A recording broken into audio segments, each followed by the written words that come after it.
Technological divergence from the Type 59. This video is purely for entertainment and does not infringe on copyrights or laws. The rights to the novel and image belong to the original author. We do not claim ownership. Don't like waiting and want to listen to this fanfic in full now? Subscribe to our Patreon, where you'll find the best fanfics. Chapter 126, The Father of Yang Country's Helicopters. In order to meet the needs of the military, our 077 machinery and military factory has developed 2 helicopters at once. Lin Chenran said with a serious face, hoping to get support from the Yang country's military. One of the helicopters is already relatively mature, with preliminary design drawings. This helicopter is a heavy helicopter, and will have strong transportation capabilities and the ability to adapt to complex environments. Lin Chenran briefly introduced the helicopter to Elder Wei. The more Elder Wei listened, the more something seemed wrong. The helicopter Lin Chenran was talking about was the same as the Chinook Heavy helicopter in the hands of the Eagle Source. Elder Wei interrupted Lin Chenran directly. Lin boy, how come this helicopter is exactly the same as the Eagle Source's Chinook Heavy helicopter? Haha, I use the Eagle Source's Chinook Heavy helicopter as a template to design a new heavy helicopter. Since he was discovered, Lin Chenran admitted it without hesitation. What? Imitating the Chinook Heavy helicopter? Does the 077 machinery and military factory have such capabilities? Elder Wei frowned. The 077 machinery and military factory should not have the design drawings of the Chinook Heavy helicopter in the hands of the Eagle Source. There is no prototype of the Chinook Heavy helicopter for the 077 machinery and military factory to reverse engineer. How could Lin Chenran be so unreliable? It is better to imitate the Black Hawk helicopter than to imitate the Chinook Heavy helicopter. It is not that the Black Hawk helicopter is more superior than the Chinook Heavy helicopter. It is that the Yan state has the prototype of the Black Hawk helicopter. The 077 machinery and military factory has nothing, but it actually wants to imitate the Yang Source's Chinook Heavy helicopter. Lin boy, I'm not trying to pour cold water on you, but it is better to imitate the Black Hawk helicopter than to imitate the Chinook Heavy helicopter from scratch. If Lin Chenran did not have the design drawings and prototype of the Chinook Heavy helicopter, he would not imitate it. But now Lin Chenran does have the design drawings and prototype of the Chinook Heavy helicopter. Mr. Wei, don't worry, since you want to imitate the Yang Source's Chinook Heavy helicopter, I have the confidence to make it, as long as you help us find a chief engineer for the project. Lin Chenran patted his chest and answered affirmatively. If I find them for you, boy, and your 077 machinery and military factory fails to replicate the Chinook Heavy helicopter, I'll show you my little kung fu. Old Wei threatened directly. No problem. If you can't, I'll stand right here and let you hit me. I won't even hide when the time comes. Lin Chenran assured Old Wei that there was no problem at all. Since Lin Chenran had promised him that he could replicate the Chinook Heavy helicopter, Old Wei's greatest support was to invite top aviation talent to join the project. Then, Lin Chenran continued, as for the other multi-purpose helicopter, this one is relatively sci-fi and can be called a transport aircraft. Its unique design concept will provide the military with more diversified combat support. In short, we at the 077 machinery and military factory are designing 2 helicopters and need your support. 3 days later, Old Wei called Lin Chenran directly and asked him to go to Nanjing. Wang Shikan wanted to meet Lin Chenran and talk about the 2 helicopters in the hands of the 077 machinery and military factory. Lin, I've already put you in touch with Mr. Wang. Now it's up to you to see if you can invite him to join your 077 machinery and arsenal as the chief designer of the Chinook Heavy helicopter replica project. Elder Wei instructed directly. Elder Wei, that's all? At least you have to support me. Otherwise. Lin Chenran hesitated. I won't go. I'm quite busy lately and have several important meetings to chair. Elder Wei finished speaking and hung up the phone, not giving Lin Chenran any chance to bargain. That's not even plausible. Lin Chenran sighed deeply. In that case, he could only rely on himself. Lin Chenran felt a little uneasy. After all, facing such an authoritative figure in the aviation industry, the pressure was imaginable. But he knew the importance of this meeting. If he could successfully convince Wang Shikan to join, it would be a huge leap forward for the 077 machinery and arsenal.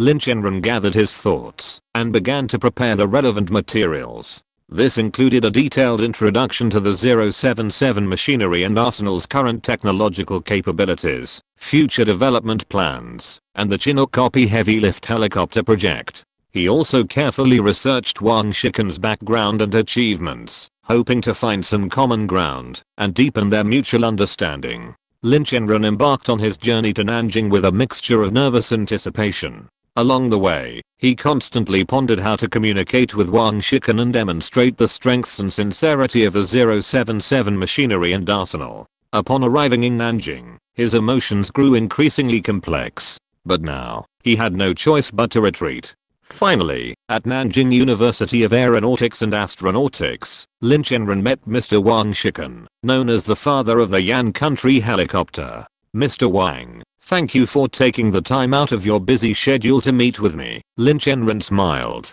Chenran, not long ago, Mr. Wei from the military approached me and invited me to your 077 machinery and arsenal to serve as the chief designer of the Chinook copy heavy lift helicopter project. I heard you wanted to invite me to the 077 machinery and arsenal and then report to the military, Wang Shikan said with a faint smile. This. A bead of sweat appeared on Lin Chenran's brow. That's right, Mr. Wang. You're an authority in the domestic helicopter field. When our 077 mechanical arsenal wanted to get advanced helicopters, you were the first person I thought of. Lin Chenran flattered him, praising him repeatedly. You kid. No wonder old man Wei told me you were a little rascal. I didn't believe it at first, but now I do. Wang Shikan laughed heartily. Mr. Wang, this is a huge slander. How could I be such a person? Lin Chenran tried to argue, but seeing the smile on Wang Shikan's face, it seemed that no explanation would be of any use. He could only smile awkwardly. After a brief joke, the two of them no longer felt so unfamiliar with each other. Then they reached an agreement and got straight to the point. Lin Chenran pulled out a simple design drawing of the Chinook heavy helicopter from his briefcase and handed it to Wang Shikan, asking him to inspect the goods. When Wang Shikan opened the first page, he was completely astonished. This? How could it be? Wang Shikan then looked deeply at the Chinook heavy helicopter blueprints that Lin Chenran had brought over, and his expression kept changing. 10 minutes later, Wang Shikan suppressed his excitement and said, Lin, how did you get these Chinook heavy helicopter blueprints?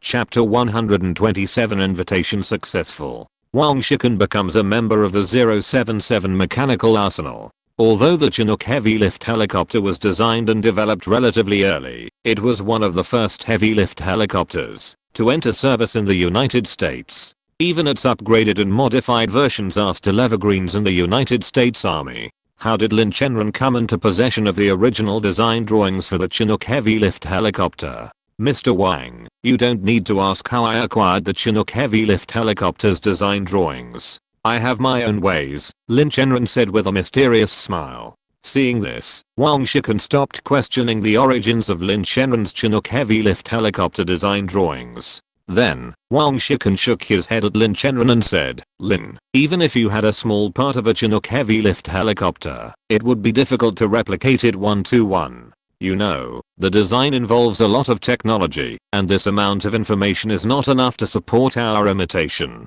Wang Shikan subconsciously used the word we to think in terms of we. This meant that Wang Shikan was extremely interested in participating in the 077 machinery arsenal's Chinook heavy lift helicopter imitation project. Don't worry, Mr. Wang, all preparations are complete. We just need you to take on the role of chief designer of the Chinook-like heavy helicopter. Lin Chenran said confidently. Oh, so confident? Wang Shikan hadn't expected Lin Chenran to be so confident. We've already gathered all the relevant information and the necessary funds. As for talent, we are also well equipped. The military has approved the merger of the 811 aviation and 092 machinery plants into our 077 machinery plant. With the funds, information, and talent all in place, all that was missing was a chief engineer to oversee the project. Wang Shikan looked surprised upon hearing this, but then he realized that the 077 machinery plant did have advantages over other domestic military plants. Especially in terms of funding, the 077 machinery plant was far ahead. Wang Shiken fell into deep thought, debating whether he should join the 077 machinery plant as chief designer on the Chinook-like heavy helicopter project.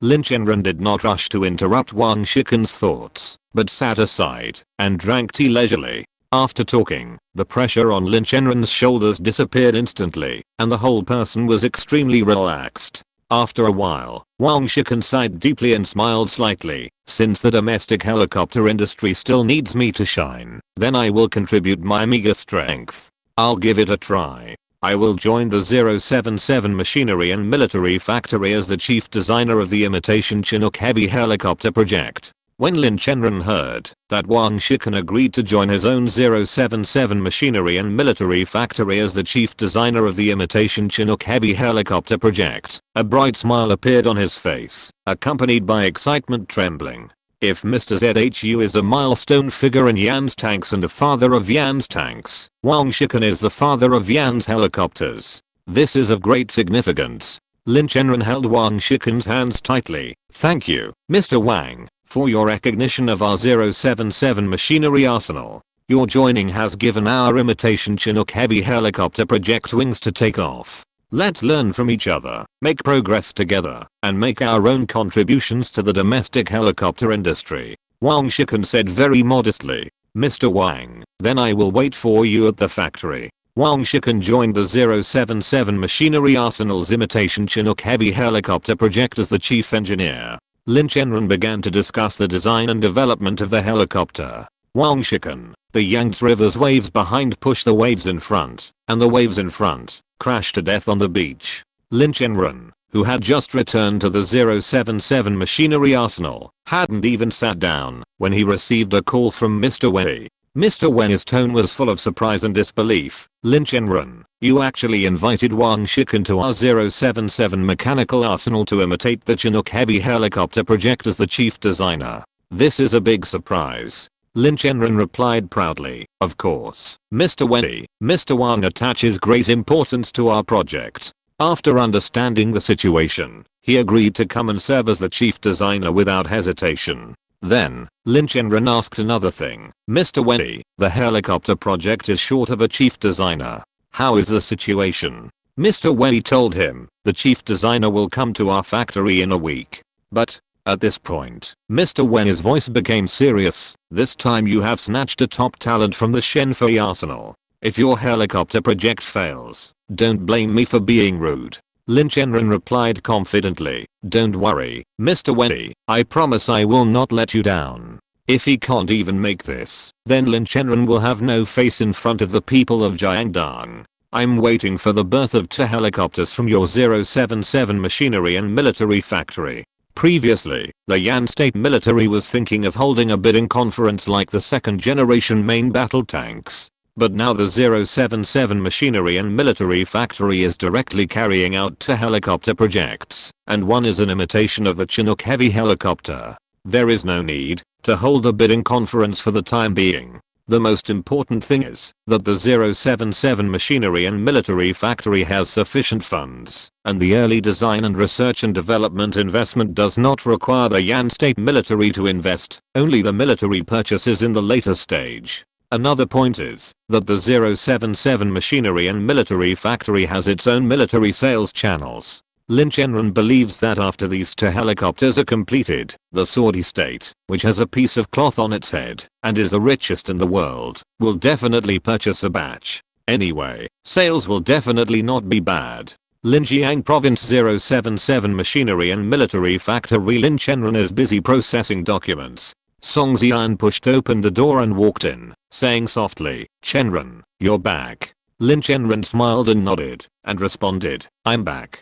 Song Xian looked at him, his eyes full of expectation, and asked slowly, is it done? A hint of excitement flashed in Lin Chenran's eyes, and he replied with a smile, it's done. Song Xian's face showed joy, and he asked, Mr. Wang agreed to become the chief designer of our 077 mechanical military factory's imitation Chinook heavy helicopter project? Lin Chenran nodded vigorously, and said in a firm tone, not only that, Mr. Wang also agreed to serve as the chief designer of our factory's imitation Chinook heavy helicopter project. Mr. Yeo will also come to our factory within a week. to serve as the chief designer of our Osprey transport aircraft project. As long as these two project chief designers are in place, our factories to helicopter projects will be able to proceed smoothly. After hearing this, Song Zian felt a surge of joy in his heart, and he said with emotion, "Great. With their joining, we will definitely be able to successfully imitate the Chinook heavy helicopter." Time flies, and a week has passed in the blink of an eye. On this day, Wang Shiken and Yao Zicheng arrived at the 077 machinery arsenal together, and were warmly welcomed by all the employees of the factory. Afterwards, Lin Chenran personally led Wang Shiken and Yao Zicheng to visit his own 077 machinery arsenal. Along the way, the two praised the facilities and equipment of the 077 machinery arsenal. Wang Shiken exclaimed, "I didn't expect that the level of industrialization of your 077 machinery arsenal is so high." Yao Zicheng also agreed, "Yes, the production environment here is very good, and all kinds of advanced equipment are complete. It's really eye-catching." Lin Chenran proudly introduced, "We have been committed to improving production efficiency and quality, and constantly introducing new technologies and new equipment." After the visit, Wang Shiken and Yao Zicheng were full of confidence in the 077 machinery arsenal. "Today is my uncle's 70th birthday, and I'm quite busy, so I can only take a leave." Update 1 Chapter. Chapter 128, Cooperation with Saudi Arabia in the Camel region, obtaining $1.50 billion in funding. Lin Chenran looked at Wang Shiken and Yao Zicheng with a determined gaze and said, "We at the 077 Machinery and Military Factory will provide you with all the resources you need, including data, funding, and professional engineering talent." His voice was filled with determination and confidence in his company's development of the two helicopters. "But I have one condition." Lin Chenran's eyes grew sharp, as if they could penetrate a person's soul. "You must give it your all to ensure the successful development of these two helicopters." Yao Zicheng and Wang Shiken exchanged a glance and nodded simultaneously, indicating their willingness to accept the challenge. They were well aware of the arduousness of the task, but seeing the advanced technology of the two helicopters filled them with motivation. When Lin Chenran revealed to Abdul, the Saudi king of the Camel region, that his 077 Machinery and Military Factory was planning to develop a replica of the Eagle Chinook heavy lift helicopter, and had produced the blueprints, Abdul was instantly intrigued.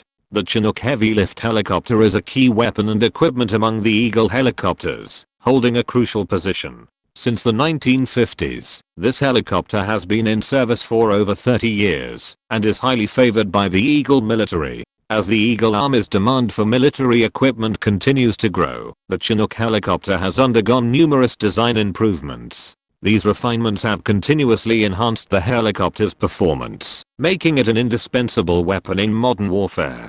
Today, the Chinook has become a signature weapon of the Eagle Army, highly acclaimed for its powerful transport capabilities and versatility. Surprisingly, Lin Chenran assured Abdul that his 077 Machinery and Military Factory could successfully replicate the Eagle Army's Chinook. This news shocked Abdul, but he didn't dismiss the possibility. His previous collaboration with Lin Chenran had been smooth, and he didn't believe Lin Chenran would make such a boast. Curious and eager, Abdul decided to travel to Yan country in person, to meet with Lin Chenran and discuss a potential collaboration to replicate the Chinook. He hoped to learn more about the project and assess its feasibility. Without hesitation, Abdul boarded a plane from Saudi Arabia in the Camel region to Yan country. After a long flight, Abdul finally arrived in Yan country. He rushed to the 077 machinery arsenal without stopping, eager to meet Lin Chenran. When the two met, Abdul couldn't wait to ask about the 077 machinery arsenal's plan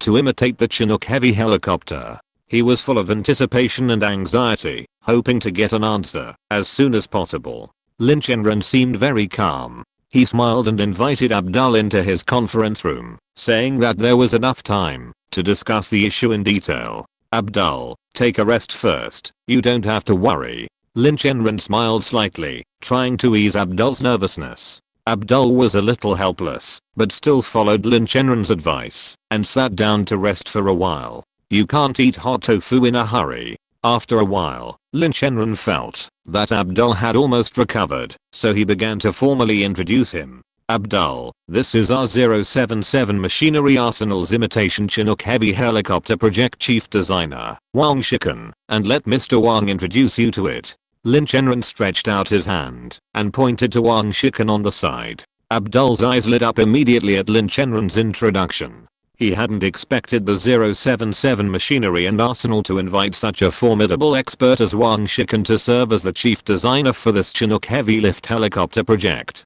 This partnership intensified his confidence. Abdul enthusiastically stepped forward to shake his hand. Wang Shikan then briefed the Saudi representatives from the Camel region on their own 077 Machinery and Arsenal's Chinook heavy lift helicopter project and its current progress. He also displayed some preliminary research results and design drawings. Abdul and the other Saudi representatives from the Camel region listened intently to Wang Shikan's presentation, their eyes fixed on the simplified Chinook heavy lift helicopter design displayed before them. When they saw the helicopter's appearance and performance specifications, their eyes lit up with excitement. "This is exactly the equipment we've always dreamed of," Abdul exclaimed excitedly. The other representatives echoed his sentiments, believing that this heavy lift helicopter would greatly enhance the military capabilities and strategic position of the Saudis in the Camel region, especially when facing security threats and emergencies in neighboring regions. Such helicopters can respond quickly and deploy quickly. "We very much look forward to working with you to jointly advance this project," Abdul expressed enthusiastically. Lin Chenran responded with a smile. "We very much welcome the participation of Saudi Arabia in this project. We believe that through the efforts of both parties, we can achieve satisfactory results. The 077 Machinery Arsenal needs funding, and Saudi Arabia in the Camel region needs Chinook heavy lift helicopters to safeguard its own national security." The two sides then engaged in in-depth discussions on further details of the cooperation, including technical exchanges, personnel training, and the construction of a production base. Representatives from Saudi Arabia in the Camel region expressed their willingness to provide the necessary resources and support to ensure the smooth progress of the project. Initially, they will provide $150 million in research and development funding to the 077 Machinery Arsenal, and if further financial support is needed, Saudi Arabia in the Camel region is willing to continue to provide support. In return, the 077 Machinery Arsenal will simply replicate the Chinook heavy lift helicopter and sell it to Saudi Arabia in the Camel region. They will also provide subsequent factory construction, technical support, and other support. During the discussion, both parties fully expressed their respective opinions and needs, and ultimately reached an agreement. This not only marked an important step forward in the cooperation between the 077 Machinery Arsenal and the Saudi Arabian Kingdom in the Camel region, but also laid a solid foundation for future development. When the two parties signed the contract, Wang Shikan and Yao Zicheng, who were standing by, were both shocked. They had never imagined that their factory could so easily find a financial sponsor to support its research and development. Yao Zicheng, in particular, was very surprised by the generosity of the Saudi Arabian Kingdom in the Camel region, because such a situation would be almost impossible at the Shenfei arsenal. Or rather, it would not be seen in any of the third-tier military factories in China. Many third-tier military factories in Yan country are now half dead. The 077 Machinery Arsenal is an outlier in Yan country. After watching the Saudi Arabian representatives from the Camel region leave the 077 Machinery Arsenal, Lin Chenran and the others returned to the conference room. Lin Chenran explained to Yao Zicheng, "Mr. Yao, the Osprey transport aircraft needs to be kept confidential for the time being, and we cannot reach a cooperation agreement with the Saudi Arabian Kingdom in the Camel region." He continued, "The funding will definitely not be less than that for the Chinook heavy helicopter project. I can assure you of that. If you're listening to this novel on a channel other than Fanfic World, it means they downloaded and uploaded it without effort. We cordially invite you to visit our channel, Mundo Fanfic Novelos. There you'll find the original version of this story and you can explore many other novels of various genres. We're waiting for you to immerse yourself in a world of incredible novels." Chapter 129 participated in the Navy's new missile destroyer seminar in the office of the director of the 077 Mechanical Arsenal in Linjiang province. The sunlight shines through the window onto the desk, casting a golden glow. Lin Chenran sits at the desk, talking to Song Xian intently. They both have serious expressions on their faces, as if they are discussing something important. After a while, Lin Chenran will embark on a business trip again. He can't refuse this trip.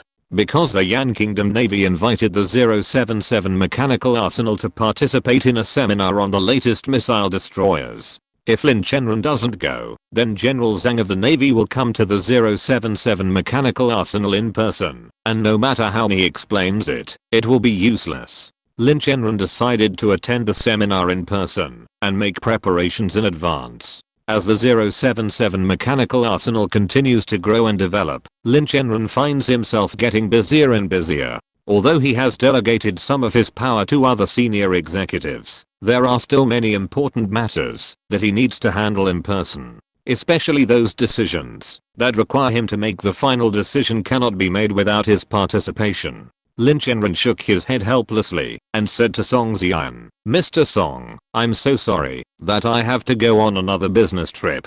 During the time I'm away, I'll ask you to take care of all the big and small matters in the factory." His tone was full of apology and trust.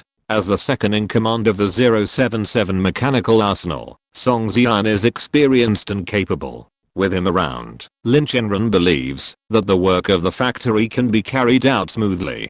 Song Xian nodded to show his understanding and support. How could he not understand and support? If Lin Chenran goes to attend the meeting, then Song Xian's need to attend meetings will be reduced. There is no need to run around to attend meetings. It is rare for factory directors to personally run business in this era, especially in state-owned military enterprises like the 077 mechanical arsenal.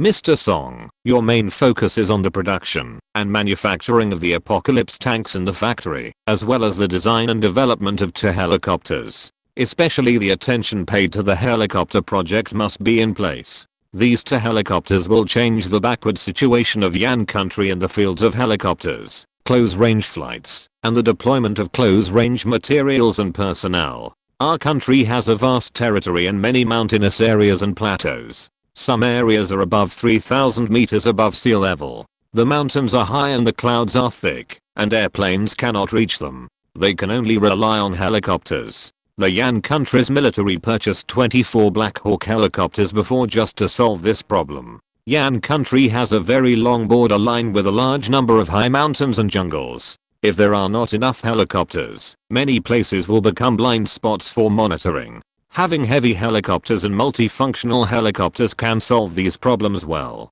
Chenran, don't worry, I will always pay attention to the research and development progress of our own two helicopters. Song Xian certainly knew the importance of these two helicopters, especially the imitation Chinook heavy helicopter project, which was a cooperation with Saudi Arabia in the Camel region. A large amount of design and development funds were obtained from the other party, and the contract signed contained a time limit for the imitation Chinook heavy helicopter project from design and development to production line. Saudi Arabia in the Camel region must have a rough estimate of this process, and then propose this condition when signing the contract with the 077 machinery arsenal. Well, you watch. Mr. Wang and Mr. Yeo have only been in our 077 machinery arsenal for a short time, and they are still very unfamiliar with the factory. Lin Chenran saw that Song Xian agreed. The big stone in his heart slowly fell.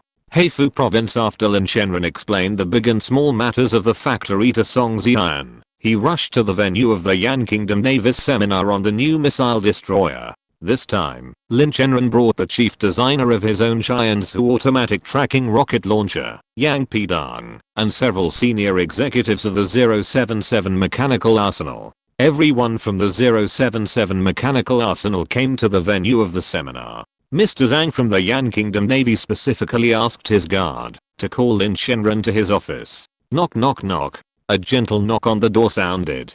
After a while, a hearty response came from the office. Come in. Zhang's guard Zhao Wu enthusiastically led Lin Chenran. Director Lin, please come in. Lin Chenran smiled slightly. Thank you. Then Lin Chenran sighed secretly and walked into Zhang's office with an uneasy mood.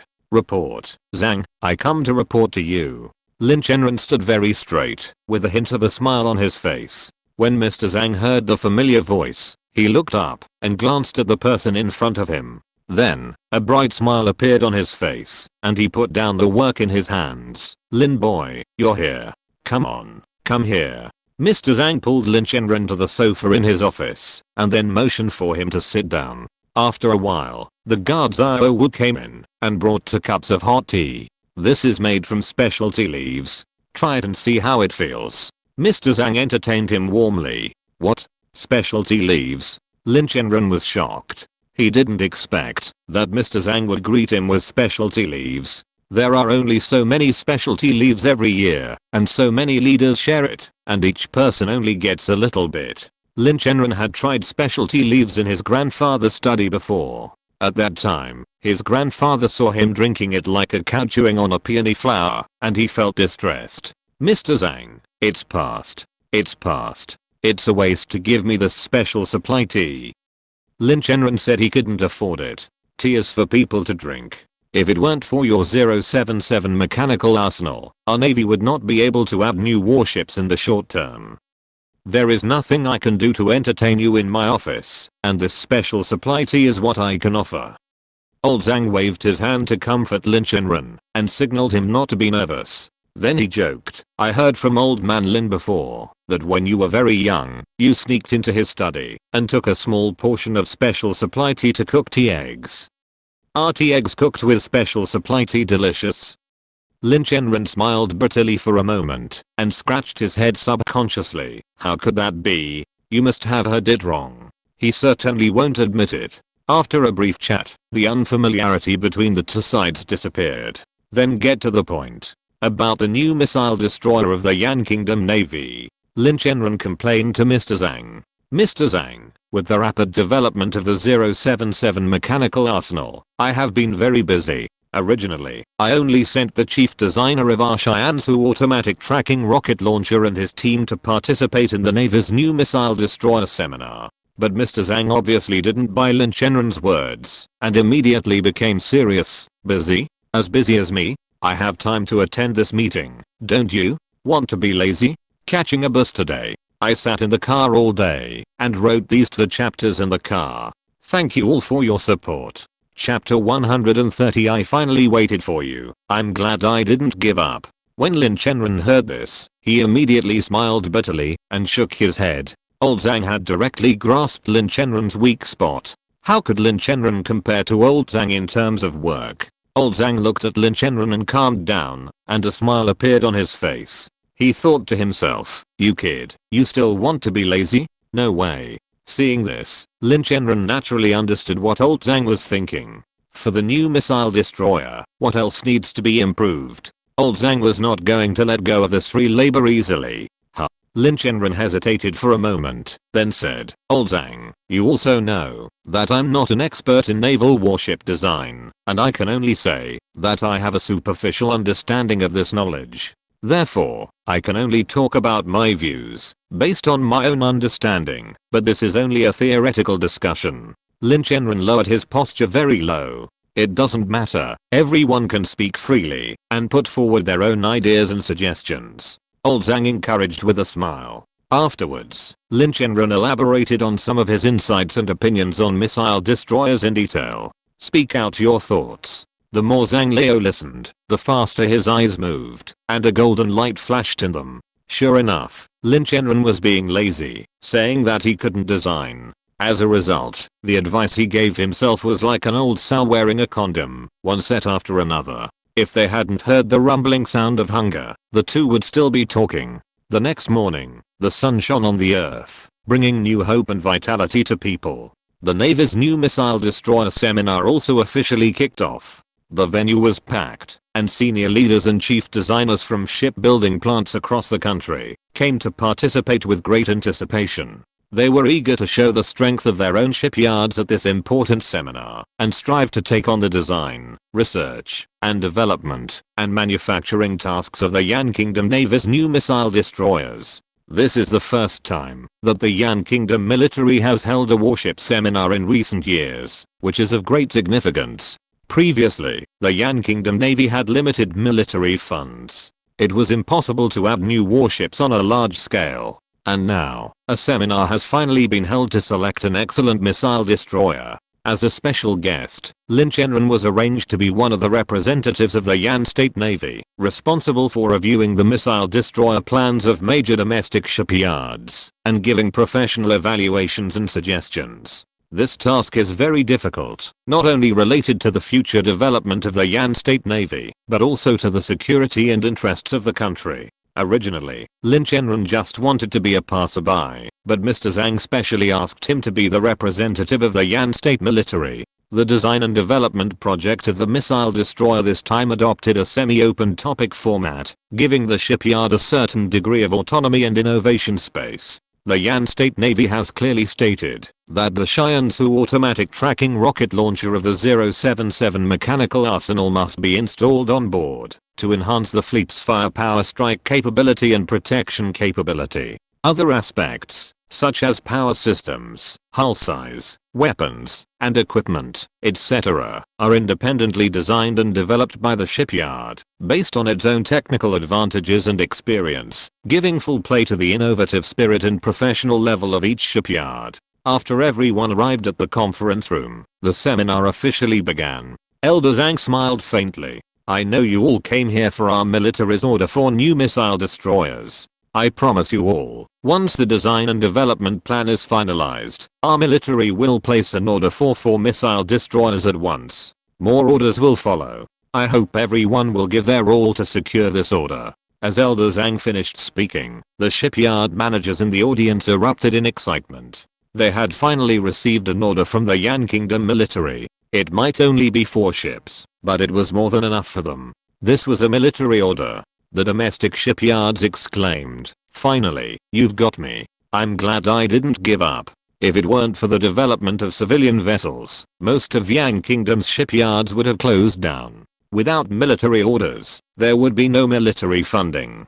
Consequently, many shipyards would struggle to survive. Now that the Yan Kingdom military is developing its navy, the design, development, and manufacturing of warships will increase significantly. This is a good start. Elder Zhang then introduced Lin Chenran to the crowd. After all, after yesterday's discussion, he already knew the other party's strength. In order to force Lin Chenran to work hard, Mr. Zhang also took great pains. This is Director Lin Chenran of the 077 Mechanical Military Factory and the design and development team of the Shiansu automatic tracking rocket launcher. With the introduction of Mr. Zhang, everyone in the conference room suddenly showed surprise on their faces. They have more or less heard of Lin Chenran's name. A third-line military factory on the verge of bankruptcy can be revitalized in the hands of Lin Chenran and become a benchmark for the third-line military factories of Yan country. I have heard that Lin Chenran is very young before, but I didn't expect him to be so young. Mr. Zhang took the lead in applauding. In an instant, the whole conference room rang with thunderous applause. Lin Chenran stood there embarrassedly, not knowing how to deal with this situation. Mr. Zhang obviously roasted him on the fire. Seeing this, Lin Chenran could only bite the bullet and stand up, bowing to everyone. Thank you, Mr. Zhang, for your kindness. As a newcomer, this is my first time participating in the design of the Navy's new missile destroyer. I hope you, seniors, can take good care of me and bear with me. Then, each shipyard began to send representatives to introduce their own design and development plans for the new missile destroyer. Lin Chenran recorded the advantages and disadvantages of the design and development plans of each shipyard. Lin Chenran sighed secretly. They were almost all the same old missile destroyers. That couldn't be blamed on the domestic shipyards. Mr. Zhang also clearly felt that the missile destroyers of the shipyards did not meet the needs of the Navy. Especially after listening to Lin Chenran talk to him about warships yesterday, he was a little disdainful of the design and development plans of the new missile destroyers proposed by the shipyards today. It would be better to give the design and development plan to the 077 machinery arsenal. At least in terms of advancedness, Lin Chenran's idea was far ahead.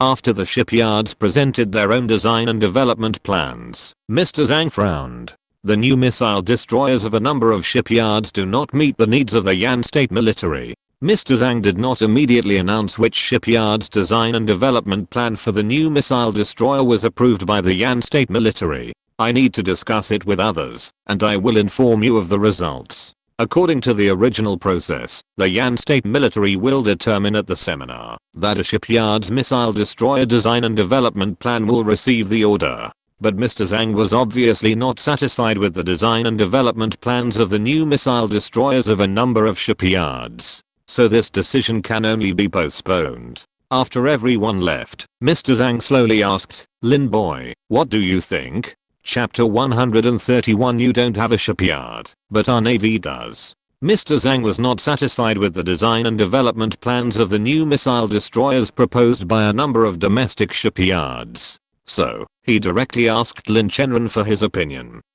Mr. Zhang, I don't think it's good enough. Lin Chenran went ahead and insisted. A number of domestic shipyards are stuck in a vicious circle and have great limitations. They don't have much experience in designing, developing, and manufacturing missile destroyers. Mr. Zhang, you don't think so too, do you? Lin Chenran said jokingly, looking at Mr. Zhang with a serious face. Yes, I'm not very satisfied.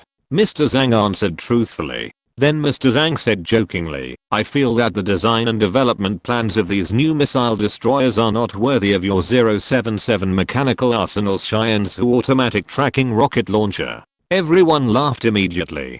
Indeed, the design and development plans of the new missile destroyers proposed by a number of shipyards are really not worthy of the Cheyenne-Su automatic tracking rocket launcher of the 077 mechanical arsenal. Elder Zhang smiled and said, since you're not satisfied, then you, the 077 machinery and arsenal, will help our navy design an excellent new missile destroyer. Elder Zhang got straight to the point. His words were as sharp as a knife. We, the 077 machinery and arsenal, will help the navy design and develop a missile destroyer? Elder Zhang, are you mistaken? Lin Chenran found it incredible. The 077 machinery and arsenal were quite adept at researching other weapons. Warships? That was like Granny Liu entering the Grandview Garden first. That's right. Since you think the design and development plans of all the shipyards are inappropriate and outdated, then you should design and develop a missile destroyer from scratch. Elder Zhang smiled faintly. Elder Zhang, that's impossible. We, the 077 machinery and arsenal, can only assist. You know, we don't even have warship design talent here. How can we design and develop a missile destroyer? Lin Chenran shook his head and rejected Elder Zhang's proposal outright. This was a terrible idea. Then your 077 machinery and military factory doesn't have the foundation for helicopter research and development, yet you've designed and developed 2 helicopters and even absorbed the 811 aviation and military factory and the 092 aviation and military factory. Elder Zhang said sternly. Do you value the army and air force more than the navy? Elder Zhang directly accused Lin Chenran of this. If word got out, it would cause considerable harm to Lin Chenran's grandfather. How could that be? It's just that our 077 machinery and military factory is short on funds, and warship construction is an astronomical expense. We don't have a ready-made shipyard either. A good cook can't cook without rice. Lin Chenran politely declined Elder Zhang's request to design and develop a new missile destroyer, citing the lack of warship design engineers and shipyards at his 077 machinery and military factory. You don't have a shipyard at the 077 machinery and military factory, but we do. Seeing that Lin Chenran had fallen into his trap, Elder Zhang bluntly explained that they had a shipyard that could be absorbed by the 077 machinery and military factory. Lin Chenran suddenly understood. The 077 machinery arsenal also had its eye on the Yan Kingdom Navy. Or rather, the Navy valued the 077 machinery arsenal's earning power. The Yan Kingdom military had previously extorted US dollars from the 077 machinery arsenal, which had largely been used to develop the army. The army's apocalypse tanks, in particular, were funded by extortion from the 077 machinery arsenal. The Navy also wanted to establish a connection with the 077 machinery arsenal, potentially securing some of the funds to build new warships. What?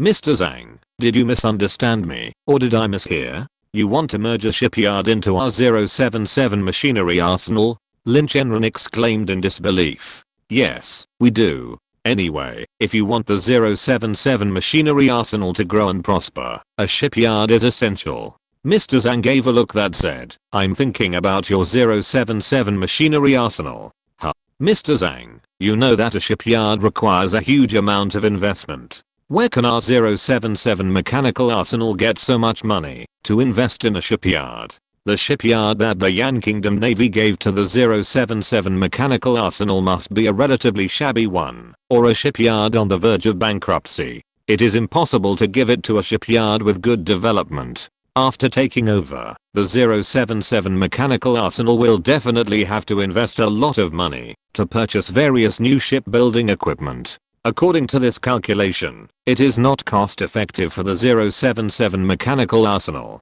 Then I don't care. That's your problem to solve. Besides, the shipyard given by our navy has certain strength and has improved. Mr. Zhang played rogue directly and made the arrangement between the 077 mechanical arsenal and Lin Chenran clear.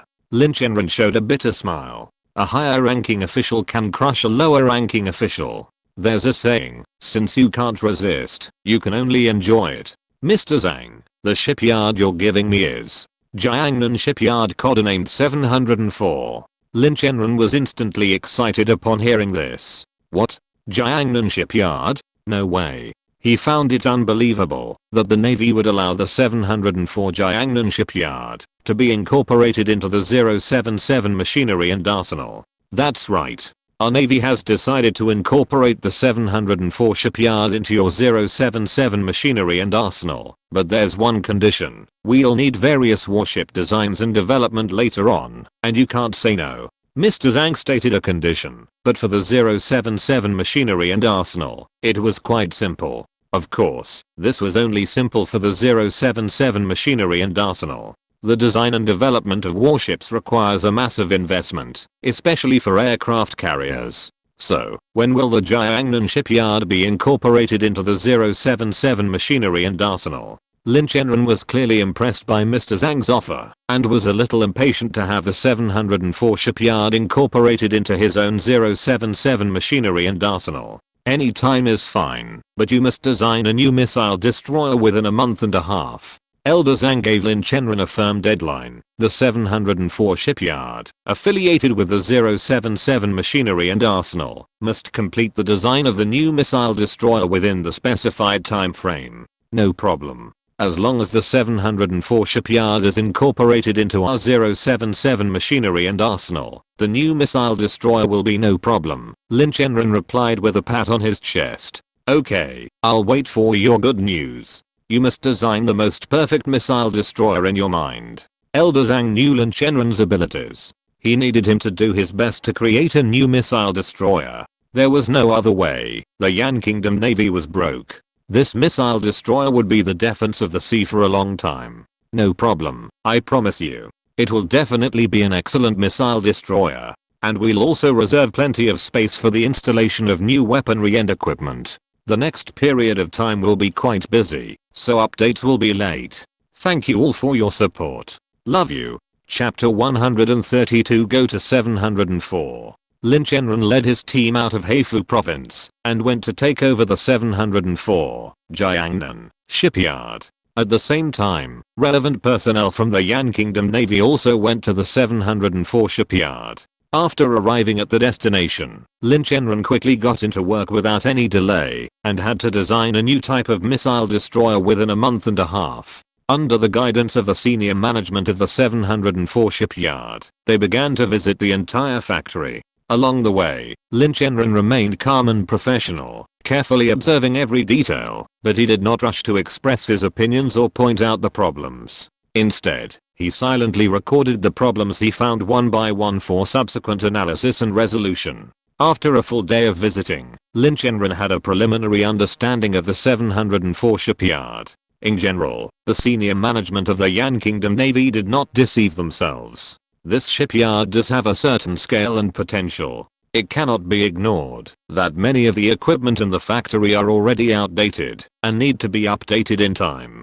A batch of new equipment and facilities should be purchased to improve production efficiency. Furthermore, regarding personnel arrangements, he was determined to prevent further slackness. He had to initiate several shipbuilding projects to stimulate employee enthusiasm and thus galvanize the entire 704 shipyard. Afterward, Lin Chenran discussed with Elder Zhang and decided to convene a meeting of all the senior management of 704 Shipyard. It was decided that 704 Shipyard would be merged into the 077 machinery arsenal, and that a new superior missile destroyer would be redesigned for the Navy. Soon after, the senior management of 704 Shipyard hurriedly arrived with trepidation for this crucial meeting. They learned that this high-level meeting had been initiated by the Yan Kingdom Navy, implying that it would have a significant impact on the future of 704 Shipyard. A wave of curiosity and awe surged in them when they saw the young figure beside Elder Zhang.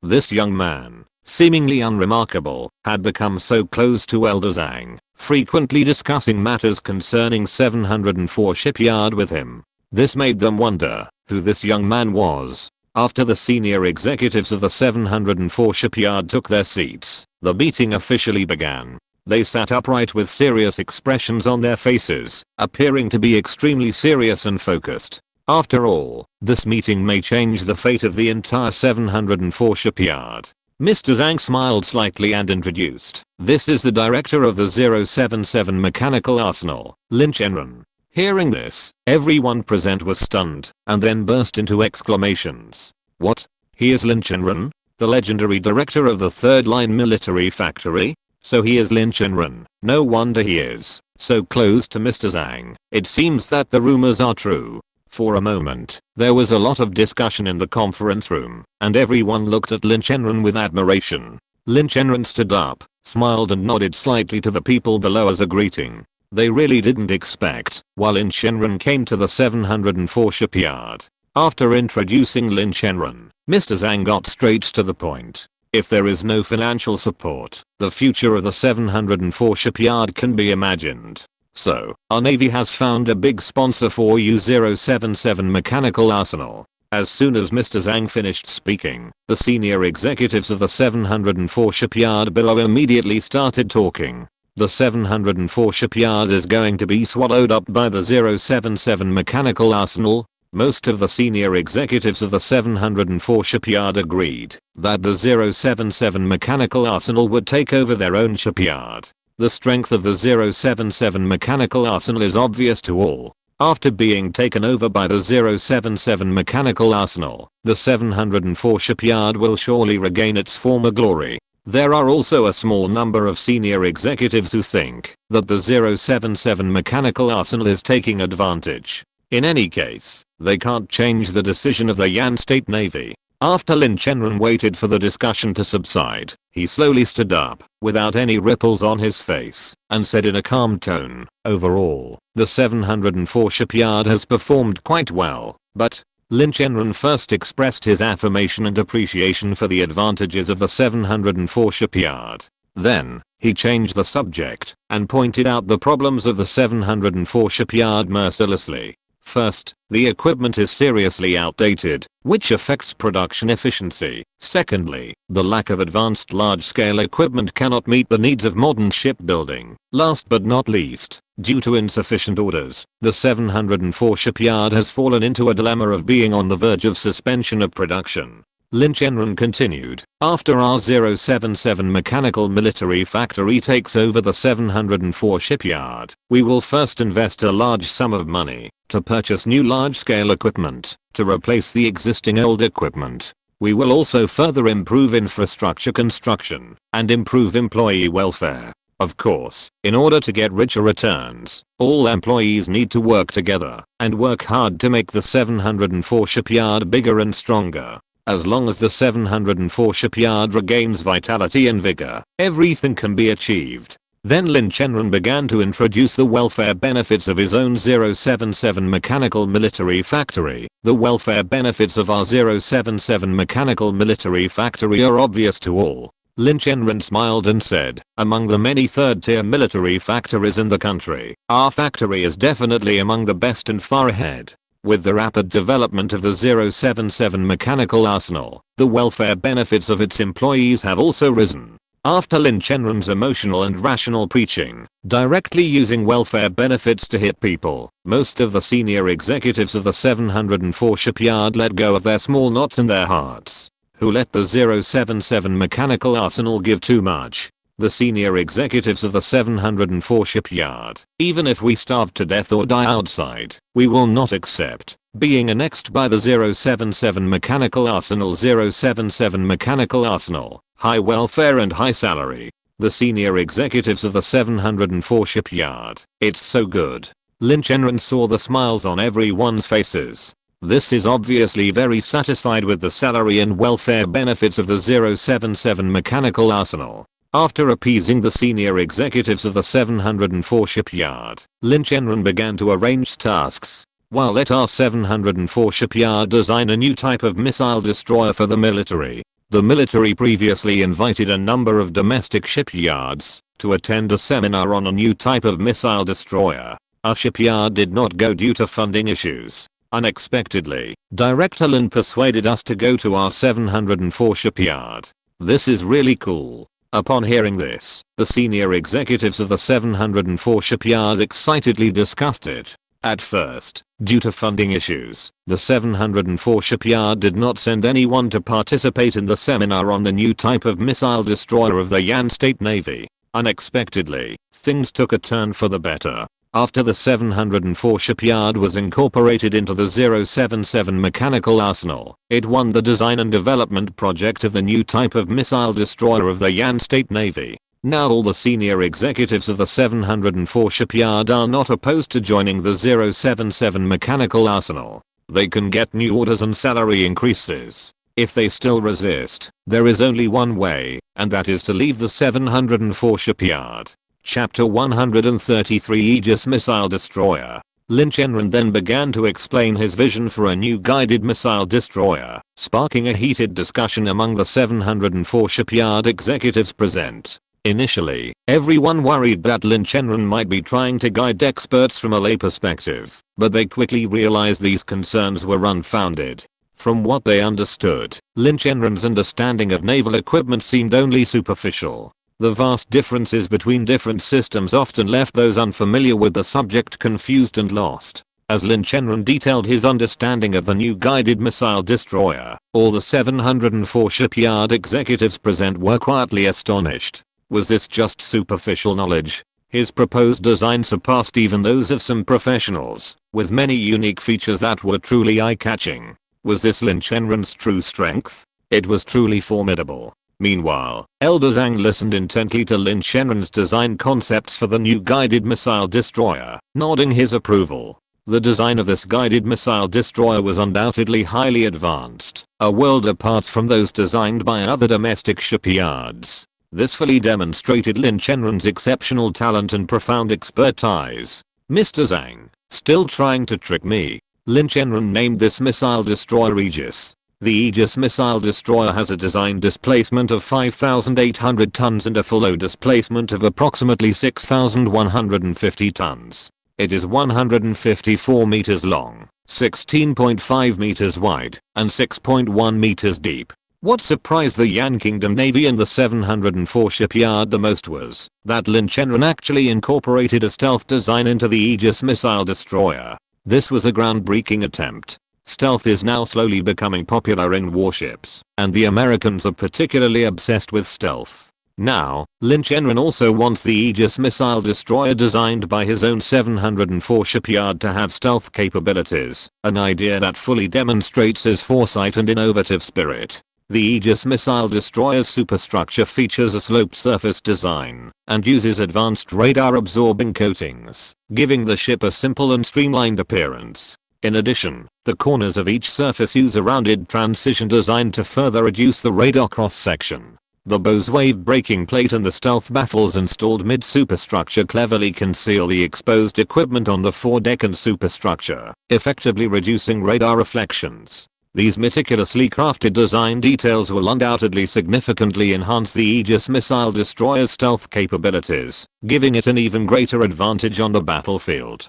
After 3 hours of intense discussion, the general design principles for the Aegis missile destroyer were finally finalized. Next, the engineers at the 704 shipyard needed only to summarize and categorize the various design ideas presented in the meeting, and then draw up a complete blueprint for the Aegis missile destroyer. While this was a daunting and complex task, with the professional team and technical expertise of the 704 shipyard, and the substantial financial support of the 077 machinery arsenal, it was believed that they would soon be able to deliver a world-leading new missile destroyer for the Yan Kingdom Navy. The Yan Kingdom Navy's senior officials, listening closely, were extremely pleased with the design and development of the Aegis missile destroyer. They believed that its performance would be world-leading, making it a leader on the international military stage. Of course, they acknowledged that some issues needed to be addressed. That is, the key factor restricting the Aegis missile destroyer is still the power output problem.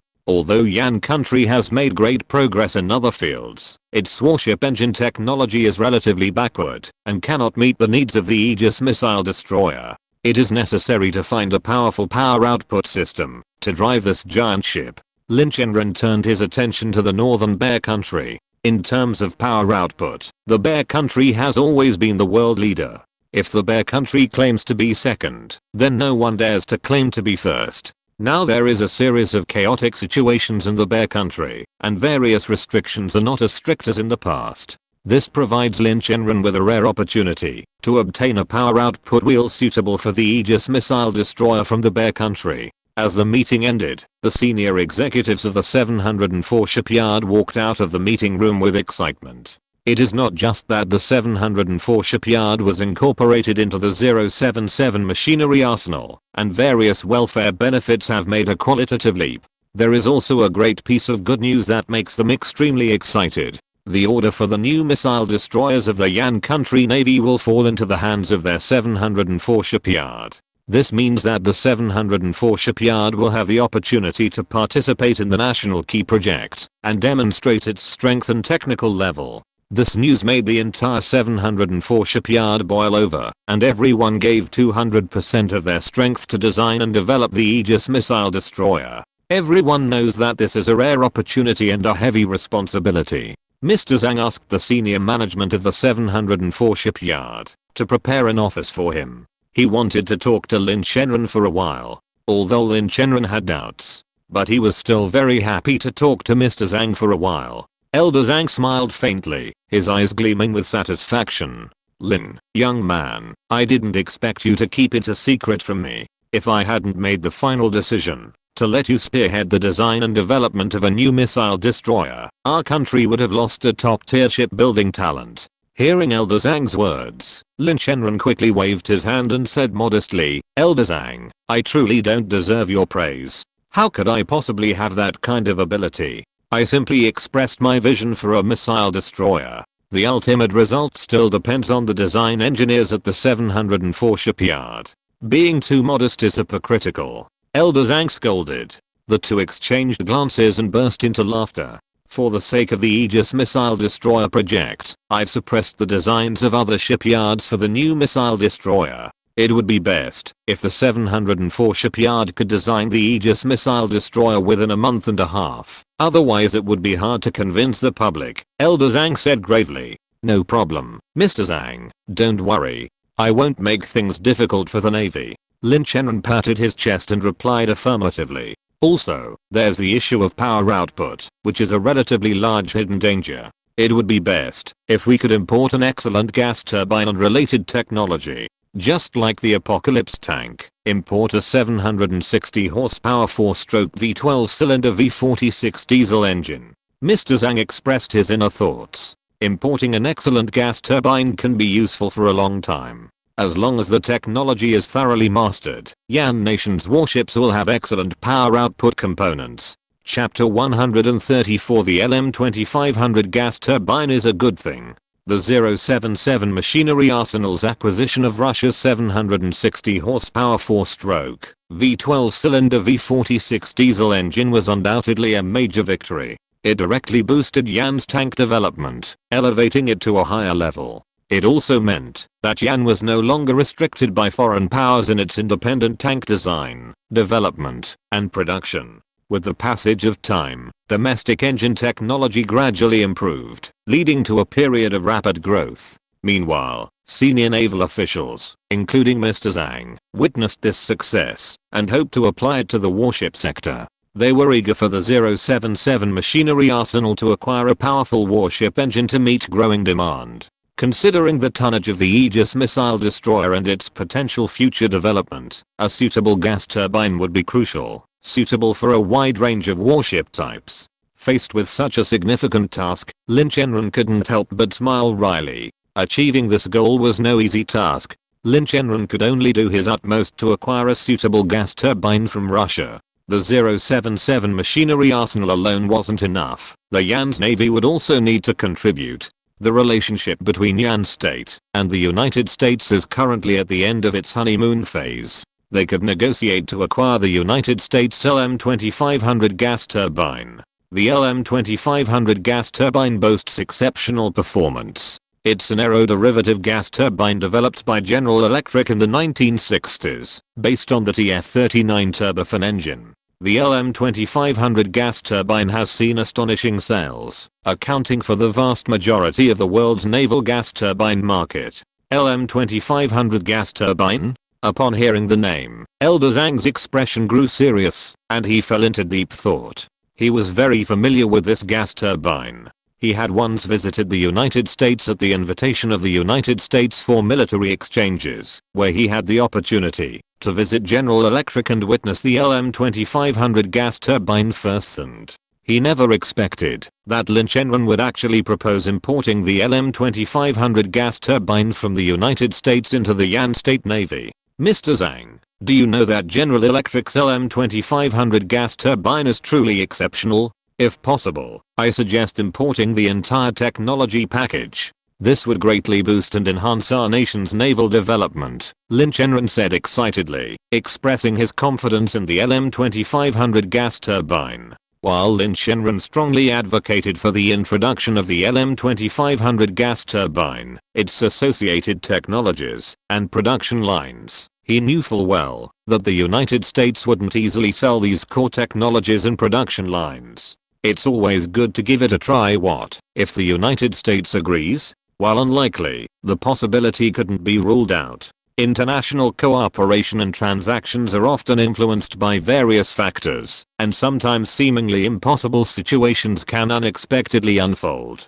Trying to import the LM2500 gas turbine is worth a try. Mr. Zhang took a deep breath, a faint smile on his face, and said firmly, our Navy will do its utmost to obtain the LM2500 gas turbine and the associated technologies and production lines. His eyes were filled with anticipation, yet also with a hint of worry. Dealing with the Americans has always been difficult. Even now, during the so-called honeymoon period of bilateral relations, obtaining advanced technology and production lines from them remains elusive. Elder Zhang continued, if we ultimately fail to successfully introduce the relevant technology and production lines, how many LM2500 gas turbines will we need to purchase? Lin Chenran answered without hesitation, the more, the better.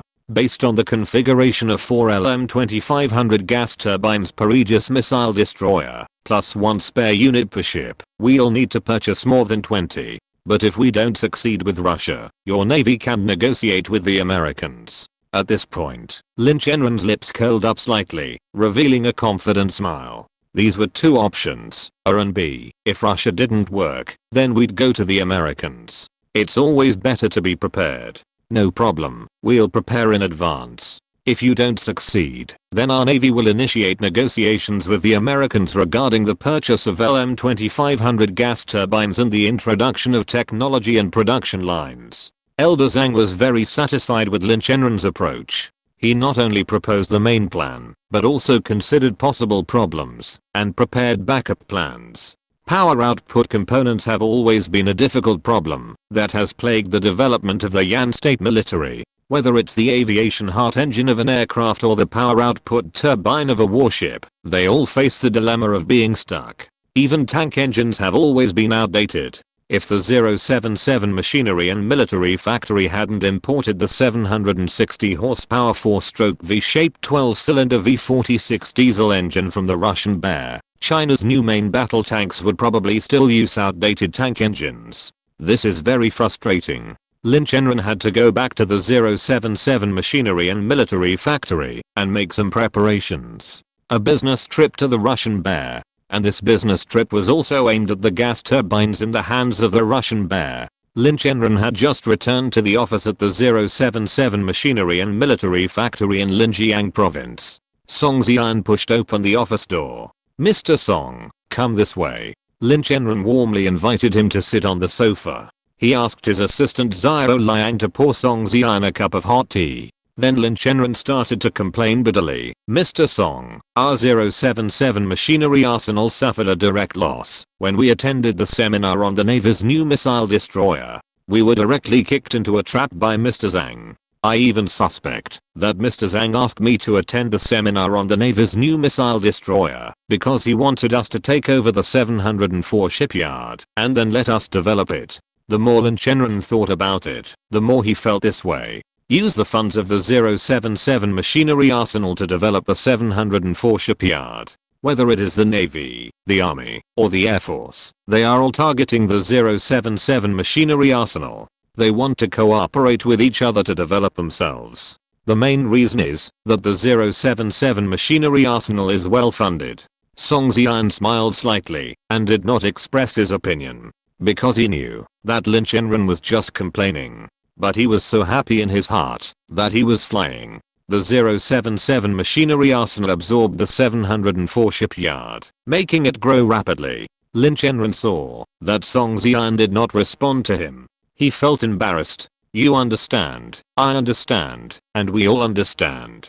Song Xian gave a knowing smile. "Huh. Nothing escapes your discerning eyes." Lin Chenran scratched his head awkwardly. Actually, Lin Chenran had long wanted his 077 machinery arsenal to acquire a shipyard. He just couldn't find a suitable one. And now, the Yan Kingdom Navy has directly given the 704 shipyard to the 077 machinery arsenal. Chapter 135. Heading north to the bear again, aiming at the gas turbine. The 077 machinery arsenal, for its part, was responsible for providing funding and assisting the Yan Kingdom Navy in designing and developing new warships. This was a very cost-effective deal for the 077 machinery arsenal. It's no wonder Lin Chenran was secretly delighted. After all, this collaboration left him feeling very satisfied. "Mr. Song, the 704 shipyard is quite far from our 077 machinery arsenal, so we'll need to send several senior executives there.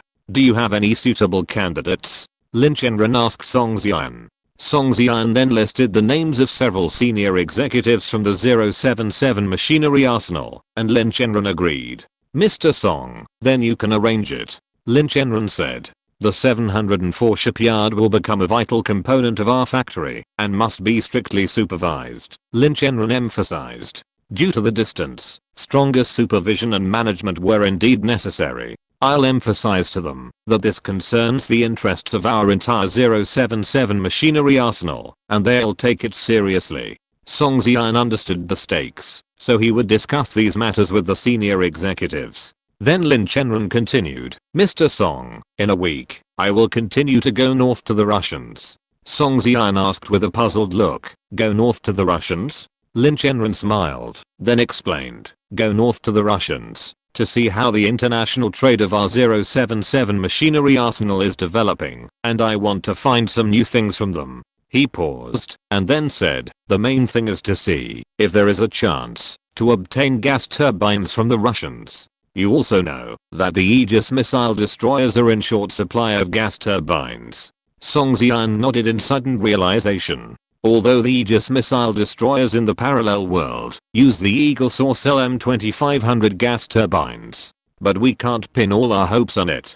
That's why we have plans at present, there is no corresponding gas turbine technology, and we can only rely on foreign imports. As a big country, the Russians have advanced military equipment and technology, so they have become one of their important targets for obtaining gas turbines. Lin Chenran continued, "Furthermore, Russia has changed a lot compared to a year ago. The situation in Russia is extremely tense and turbulent, which is a good opportunity for us to fish in troubled waters. And this time, they're after naval gas turbines. That's even easier to obtain. After all, Kovlevich and Leo Gago are high-ranking officials in the Far East Fleet."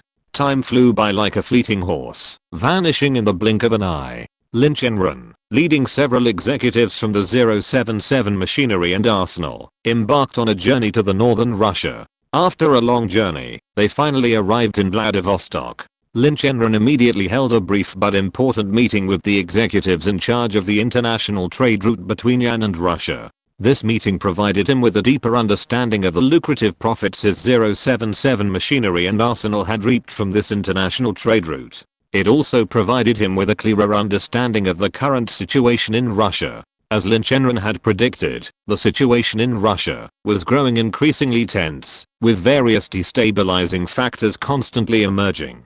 This made Lin Chenran burst into joy. The more chaotic the place, the easier it is to fish in troubled waters. After the brief meeting, Lin Chenran called Kavlovich without hesitation and invited him to meet at the Red Romance Tavern. When Kavlovich learned that Lin Chenran had arrived in Vladivostok, he couldn't help but widen his eyes, an expression of disbelief on his face, and his voice unconsciously rose an octave. "What? Lin, you actually came to Vladivostok? How is this possible? Are you kidding me?" Faced with Kavlovich's exaggerated reaction, Lin Chenran smiled slightly and responded firmly, "Of course not, Kavlovich. I have indeed arrived in Vladivostok and found a hotel nearby to stay. We will meet at the Red Romance Tavern to discuss in detail." Hearing this news, Kavlovich's heart surged with excitement, and he immediately replied, "Okay, Lin, I'll come to you right away. Welcome to the Russian Bear again, to Vladivostok." Kavlovich's face showed an excited smile, and his eyes flashed with anticipation. He knew that Lin Chenran's arrival meant that the two sides would continue to deepen their cooperation, which was a rare opportunity for them. The two chatted on the phone for a while, and then hung up on each other. After Kavlovich hung up the phone, he couldn't wait to get up and go to the Red Romance Tavern to welcome Lin Chenran's arrival. On the other side, Lin Chenran also made a little preparation, and then went to the Red Romance Tavern with several senior executives of the 077 mechanical arsenal. Soon, they all arrived at the Red Romance Tavern. Kavlovich and Lin Chenran came to the door of the Red Romance Tavern one after another. "Lin, welcome to Maoksheng again," Kavlovich said enthusiastically. "Thank you, Davary. If it weren't for you taking care of our business, we would not be able to conduct business smoothly in Maoksheng." Lin Chenran expressed his gratitude repeatedly. After chatting for a while, everyone put their hands on each other's shoulders and walked into the Red Romance Tavern together. Kavlovich was a regular here, so when he walked in, a bartender immediately approached him and asked, "Mr. Kavlovich, is it the same as usual today?" Kavlovich replied generously, "Yes, give each of us a bottle of vodka." He added, "More later if it's not enough." The bartender smiled professionally and turned to prepare the vodka Kavlovich ordered. Soon, the vodka Kavlovich ordered was brought to him by the bartender, who said, "Mr. Kavlovich, please enjoy. Everyone, please enjoy." The bartender then left. Kavlovich expertly opened the vodka on the table, then touched Lin Chenran's vodka and took a long swig. "Come on, Lin, drink." Lin Chenran, standing next to him, slowly opened his vodka and took a long swig. Lin Chenran took a deep swig and his expression remained unchanged. The senior executives of the 077 mechanical arsenal who had never seen Lin Chenran drink showed a look of surprise. Their own factory director, a little cow, stood upside down. "Awesome. The alcohol content of vodka is very high. If an ordinary person drinks a big gulp at once, he will definitely fall down." Then, Lin Chenran asked the senior executives of his 077 mechanical arsenal to open the vodka in their hands and drink it. Alcohol is very important to the Russians. It is an indispensable item in their lives. If you order it, but don't drink it, it is disrespectful to them. The senior executives of the 077 mechanical arsenal opened the vodka in their hands and began to lick it slowly and taste it slowly. After a round of wine inspection, Kavlovich asked Lin Chenran why he came to the Russians. "What?" Kavlovich was extremely surprised. If you're listening to this novel on a channel other than Fanfic World, it means they downloaded and uploaded it without effort. We cordially invite you to visit our channel, Mundo Fanfic Novelos. There you'll find the original version of this story and you can explore many other novels of various genres. We're waiting for you to immerse yourself in a world of incredible novels. Chapter 136 GTZA 674 Steam Turbine.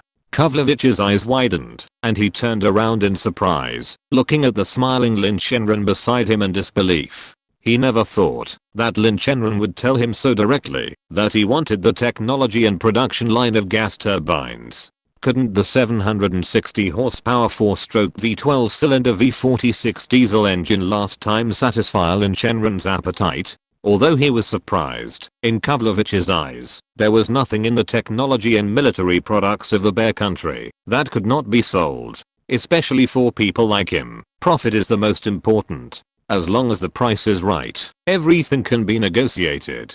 The last transaction not only made Kavlovich receive a generous reward, more importantly, he successfully attracted the attention and appreciation of senior leaders. Now his status has risen, and he even has a relationship with a big shot, becoming an indispensable and important assistant to the other party. So when Lin Chenran openly proposed to buy a gas turbine from Kavlovich immediately realized that this was another excellent opportunity. Because this was his area of expertise, he had absolute say, and with the backing of a powerful figure, he was practically foolproof. Lin, let's clink another bottle. Kavlovich didn't agree, but Lin Chenran saw a hint of greed in his eyes, a sign that Kavlovich was already tempted. Next, it was time to discuss price and profit sharing. The Red Romance Tavern was crowded and noisy, making it an inappropriate place for negotiations. There was no guarantee there weren't KGB agents lurking here. If they happened to overhear and report the news, Kavlovich might be forced to flee. To avoid this, caution was necessary. While unlikely, it was still a precaution. The entire Russian country was currently experiencing unrest, especially in areas close to continental Europe. Large numbers of KGB agents were dispatched on missions, raising the security situation within the country. After Lin Chenran and Kavlovich each downed 3 bottles of vodka, a faint blush crept onto their faces, but neither of them was drunk. Compared to the two of them, the senior executives of the 077 mechanical arsenal sitting next to them seemed to have a poor alcohol tolerance. But it is understandable. This is a high-proof vodka, and it is indeed easy to get drunk if you drink it directly. Let's go. Lin Chenran and Kavlovich looked at each other and then stood up tacitly, ready to leave the Red Romance Tavern. Lin Chenran raised his hand and signaled the bartender of the Red Romance Tavern to come over to settle the bill. Everyone left the Red Romance Tavern and came to the apartment that Kavlovich had bought before. Although Kavlovich now has a lot of money in his hands, he still likes this apartment. It is relatively close to the base of the Russian Far East Fleet and is very convenient to get in and out. After arriving at the apartment, Kavlovich asked everyone to serve a cup of hot tea. After a while, the hot tea was served, and Lin Chenran took a sip. He then got straight to the point, stating his purpose directly. Kavlovich, I've come to Russia this time not only to review our deal, but also to seek your help in acquiring the GTZA 674 steam turbine, along with the related technology and production line. I'd moved the manufacturing date of the Type 965 guided missile destroyer back 2 years, meaning the Far Eastern Fleet currently has this type of guided missile destroyer. There's no other way. The Type 61 destroyer is simply too old. Lin, I can recommend the GTZA 674 steam turbine for sale, but you're looking for the related technology and production line, which is simply out of the question. As you know, this GTZA 674 steam turbine is the power source for our Type 965 guided missile destroyer, Kavlovich said. You also know that our Far Eastern Fleet only has one Type 965 guided missile destroyer, so you understand my difficulty, Kavlovich continued. Lin Chenran naturally understood Kavlovich's intentions. Without a huge profit, the other party would never easily part with the GTZA 674 steam turbine. Kavlovich, I come to negotiate with you this time with sincerity. Lin Chenran looked at him sincerely. You should know that mainstream warships now use gas turbines, and even nuclear turbines. The era of steam is long gone. Lin Chenran smiled faintly, constantly downplaying the role of steam turbines. If he didn't downplay them, how could he possibly obtain steam turbine technology from Russia? The steam turbine technology they sought wasn't just for the Aegis missile destroyers, it also had to provide a steady supply of power for the aircraft carriers that would follow. Gas turbines, as the mainstream power system for modern warships, have been widely adopted by countries around the world. Steam turbines, however, have been gradually marginalized. With the exception of a few countries like Russia, which still use them, others have long since abandoned them. The reason is that they are simply too cumbersome. Although steam turbines can generate enormous thrust, their actual operation requires a great deal of tedious preparation. It is said that even after returning to port, steam turbines must continue to operate to ensure proper operation. This undoubtedly increases maintenance and operating costs, making it prohibitive for many countries. Kavlovich was well aware of this. Compared to gas turbines, steam turbines were indeed outdated. However, this technology still held considerable value. Lin, I understand your needs, but I cannot make the decision regarding the purchase of the GTZA674 steam turbine, its associated technology, and its production line. However, I will report your proposal to my superiors and await their decision. Kavlovich's eyes gleamed with greed, showing no sign of abating. Lin's eye nodded in satisfaction. Okay, Kavlovich, we should uphold the principle of win-win cooperation. I plan to stay in Vladivostok for a week. Please keep me informed of any new developments or news. Seeing this, Lin Chenran felt a heavy weight finally lift from his heart. As long as Kavlovich didn't refuse outright, it meant there was room for negotiation. So, the two began to chat again, but they were all irrelevant topics. After chatting for a while, Lin Chenran raised his head, glanced at the night outside the window, and then stood up to say goodbye to Kavlovich. He knew very well that he had to give Kavlovich enough time and space so that he could report to his superiors in time. After Lin Chenran left the apartment, Kavlovich followed suit and left. He went to the base of the Russian Far East Fleet. General Leo, big business is coming. Chapter 137. It can be sold, but the price must be raised. Kavlovich walked steadily into Leo Gago's office. He gently pushed the door open, then quietly walked to his desk. Standing there, he reported to Leo Gago, General Leo, I have an important report to you. Leo Gago was stunned, his eyes widening with disbelief. He had never imagined that Lin Chenran would target the GTZA674 steam turbines of his Type 956 guided missile destroyer. The Type 965 guided missile destroyer was a formidable and invincible vessel. Not only did it possess powerful anti-ship and air defense capabilities, it also possessed astonishing speed and maneuverability. Such a warship was undoubtedly a dominant force on the seas, unrivaled. Naturally, Leo Gago and other high-ranking naval officials were not entirely satisfied with their Type 956 guided missile destroyer. Their particular complaint was the GTZA674 steam turbines aboard the Type 956 guided missile destroyer. While these turbines provided a steady stream of powerful power, they also presented some challenges. For example, startup requires tedious and time-consuming preliminary preparations. Furthermore, maintenance is relatively difficult, requiring significant manpower and material resources. But what Leo Gago didn't expect was that someone actually showed interest in the GTZA674 steam turbine, and that someone was his long-term partner, Lin Chenran. This was truly unexpected, even somewhat bizarre. Common sense would have dictated that everyone choose the more advanced and convenient gas turbine over this outdated steam turbine. Kavlovich, why do you think Lin Chenran came here to introduce the GTZA674 steam turbine to their Yan country? Leo Gago was also puzzled. General Leo, the performance of our GTZA674 steam turbine is exceptional. Despite the extremely tedious preliminary preparations, it is undeniably an excellent power output device for warships. Kavlovich began his detailed analysis. From this perspective, it's reasonable to speculate, while Lin Chenran came to purchase the GTZA674 steam turbine, along with related technology and production lines. Although Leo Gago and other high-ranking Russian naval officials were not optimistic about the GTZA674 steam turbine, even to the point of disdain, in the eyes of the Yan people, this steam turbine is an extremely valuable power output device for warships. the GTZA674 steam turbine technology could be sold to Yan. However, gas turbines could not. This is because countries with gas turbine technology typically only provide finished gas turbines to Yan, not core technology or production lines. General Leo, do you think we should sell the GTZA674 steam turbine to Lin Chenran? Kavlovich asked cautiously, a tone of tentativeness and expectation in his voice.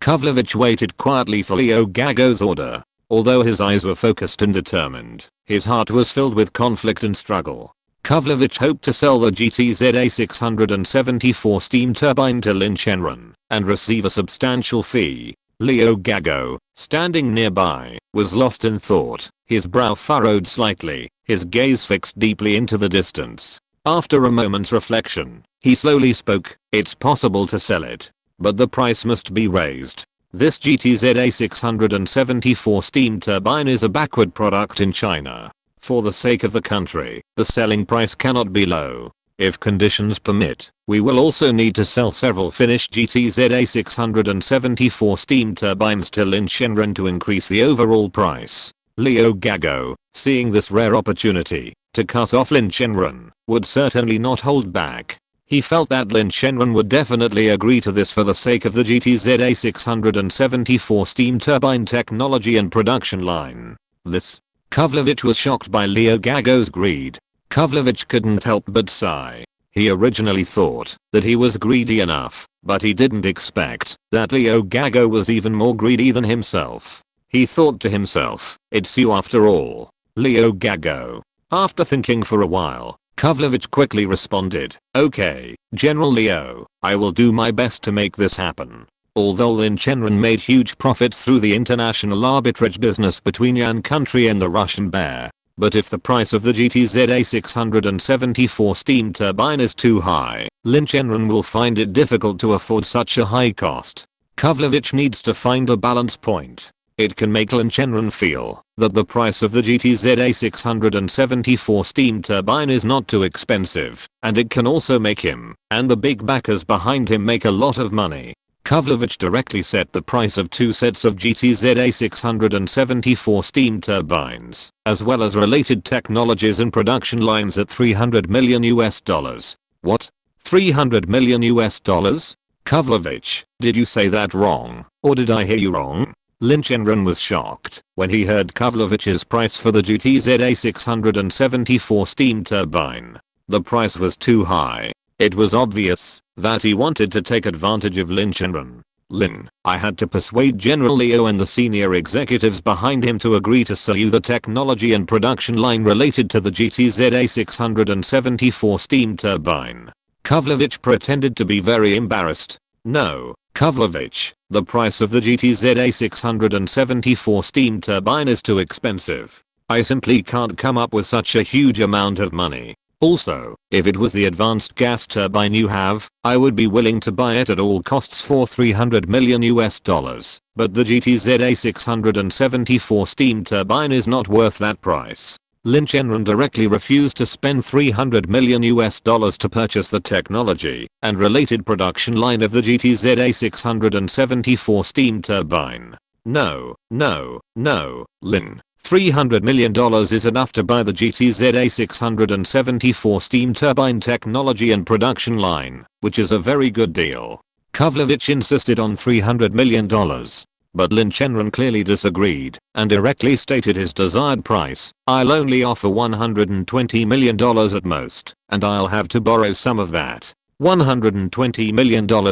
No, that's too low. The moment Kavlovich heard $120 million, he felt it was too cheap. Even though the GTZA674 steam turbine was considered relatively backward technology in the hands of the Russians, spending $120 million to purchase the entire GTZA674 steam turbine technology and production line was impossible. $290 million. $130 million.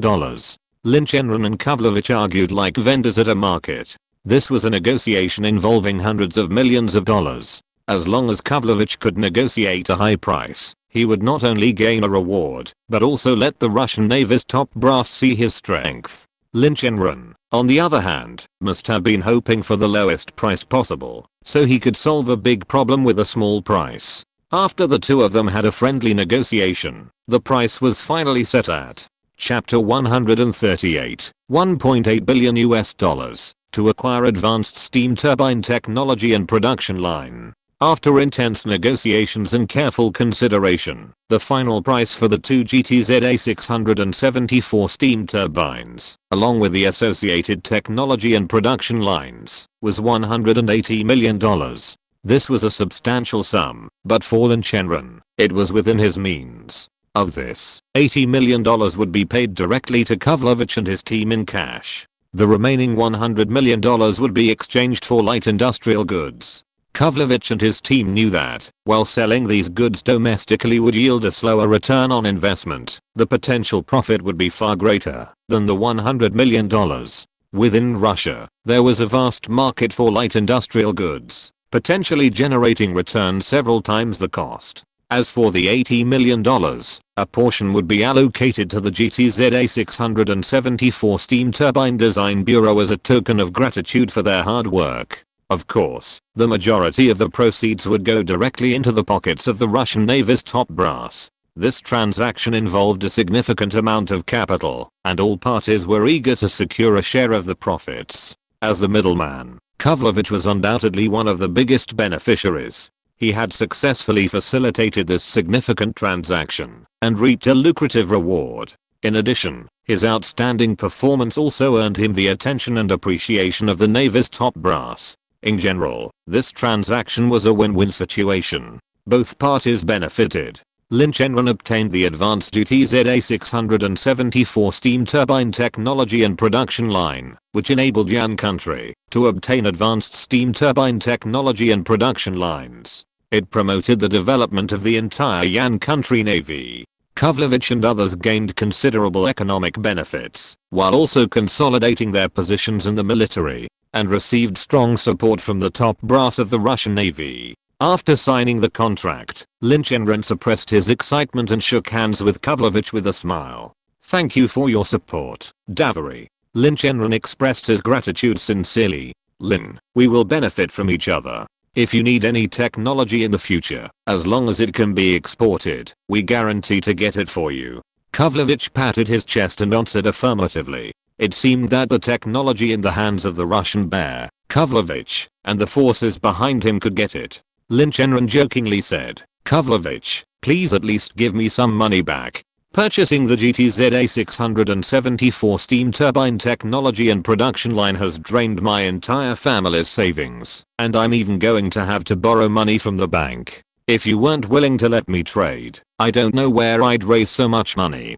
To celebrate the successful acquisition of the GTZA674 steam turbine technology and its production line, Lin Chenran cheerfully invited Kavlovich to join him for a vodka drink at the Red Romance Tavern.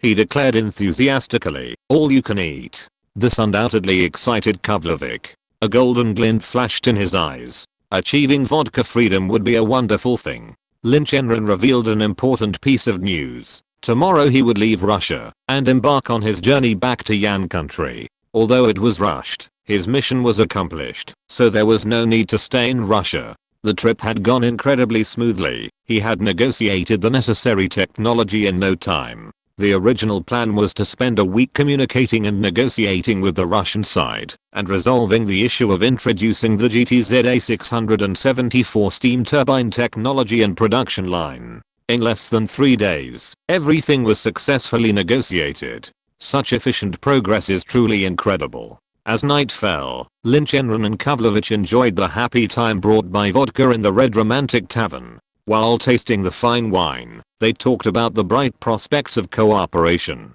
Linjiang Province 077 Machinery Arsenal. Lin Chenran had just returned to the office when he received a call from a high-ranking naval official. "Mr. Zhang." "This." A call on time. Lin Chenran picked up the telephone receiver on the desktop.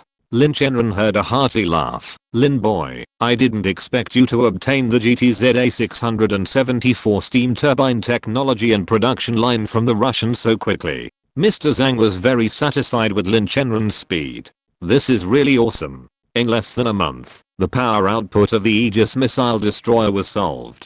The introduction of the GTZA-674 steam turbine will elevate the development of steam engines in their country to a high level. I didn't expect it to be so smooth. Lin Chenran now finds it incredible. It was too smooth. The technology and production line for the GTZA-674 steam turbine were agreed upon in no time.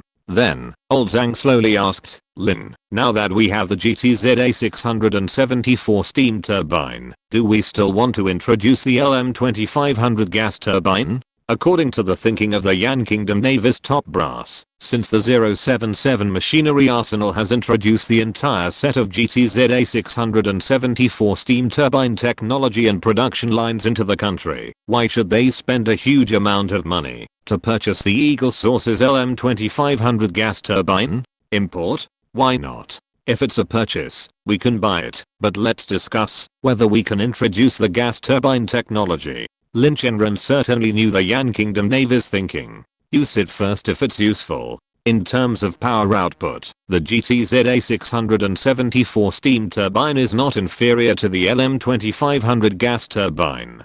But having one more type of power output turbine for warships means more options. Some warships use gas turbines rather than steam turbines, especially those with smaller tonnage. I know what your military leaders are thinking, but some funds must be spent. Now our relations with other Western countries are not so tense, and we are still in the honeymoon period with the Eagle Source. If we can introduce advanced technology, we will do so directly. It will be more difficult to introduce it later. Lin Chenran said mysteriously. More difficult? Old Zhang was puzzled. Why did Lin Chenran say that? Was there a hidden secret? Then, Lin Chenran began to explain. Mr. Zhang, in the international arena, there are no permanent friends, nor permanent enemies. There's all sorts of unrest going on in Russia right now, and Western countries are imposing sanctions on it. They also have a heavy industry, but not a light industry. Light industry is developing slowly, while demand is increasing. They'll show goodwill and ease relations with us. Then our relationship with the Americans will definitely no longer be a honeymoon period. After all, the system is there. After Lin Chenran's explanation, Mr. Zhang suddenly understood. So that's why Lin Chenran said it would be difficult to import the LM2500 gas turbine later. Even the Americans are starting to be wary of the Yan Kingdom. With the relationship between the two countries no longer in its honeymoon phase, importing the advanced technology and weapons in the hands of the Americans would be harder than climbing to the sky. According to you, the LM2500 gas turbine must indeed be produced domestically, even if the price is slightly higher. Only when technology is in our own hands can it truly belong to us. Then do you think the Americans will give us the opportunity to import the LM2500 gas turbine? Chapter 139. The Navy wants to get something for free. Mr. Zhang, this kind of thing depends on human efforts. Lin Chenran said with a firm look. He continued, it would be best if we could introduce the LM2500 gas turbine technology from the United States. At worst, we can always introduce gas turbines from other countries. In the field of science and technology, it is often necessary to respond flexibly to various possibilities. We should not pin all our hopes on a single source of technology, but actively seek multiple ways to solve the problem. It is often said that you can't hang yourself on a tree. There is also an important secret that Lin Chenran did not tell Mr. Zhang. In fact, the 077 machinery arsenal has begun independent research and development of turbine technology. Although the progress is relatively slow, this is also one of their important directions for future development. Lin Chenran secretly calculated in his heart that if they could successfully introduce the LM2500 gas turbine from the United States as a blueprint, then they would be able to conduct in-depth research and improvement on this basis, and eventually achieve localization. Old Zhang then sighed and said, Lin boy, you are also aware of the current situation of our Navy. Before Old Zhang could finish his words, Lin Chenran interrupted him impatiently. Old Zhang, you don't mean to say that our Navy is not going to spend a penny? You want to get it for free. We spent more than $180 million to introduce the GTZA-674 steam turbine technology and production line from the Russian Bear, and your Navy doesn't pay a penny? Lin Chenran was so angry that he laughed. You should at least pay a part. It would be too much to let the 077 machinery arsenal pay for it all. In the past, the Navy paid the most and then bought the technology back and gave it to other military factories. Then, when the results were developed, the military took the most. When it came to the 077 machinery arsenal, it was directly asked to bear all the costs by itself. The military wanted to get it for free. Lin Chenran frowned and spoke slowly. Mr. Zhang, I understand the Navy's difficulties, but you also need to understand the difficulties faced by our Type 077 machinery arsenal. We can't just resort to nuclear power to produce US dollars. Previously, we spent $180 million to purchase the GTZA 674 steam turbine technology and related production lines from Russia, not just $180 million. Our Type 077 machinery arsenal needs to slow down a bit. Lin Chenran directly addressed the difficulties faced by his Type 077 machinery arsenal. For now, Lin Chenran had a single stance: whether or not to introduce the LM2500 gas turbine is a matter for the Yan Kingdom Navy, and you must take the lead. However, based on long-term interests, Lin Chenran still wanted the Yan Kingdom Navy to introduce gas turbine technology. Introducing gas turbine technology can greatly enhance the performance and combat effectiveness of warships, and it plays a vital role in the security of the entire maritime region. Lin Chenran's words silenced Mr. Zhang on the other end of the line. After a moment, Zhang Leo sighed deeply, his mind already made up. He said firmly, okay, our Navy will try its best to squeeze out some funds to support this project. Lin Chenran heard this, and a satisfied smile appeared on his face. He knew that this was the best effort Zhang Leo could make.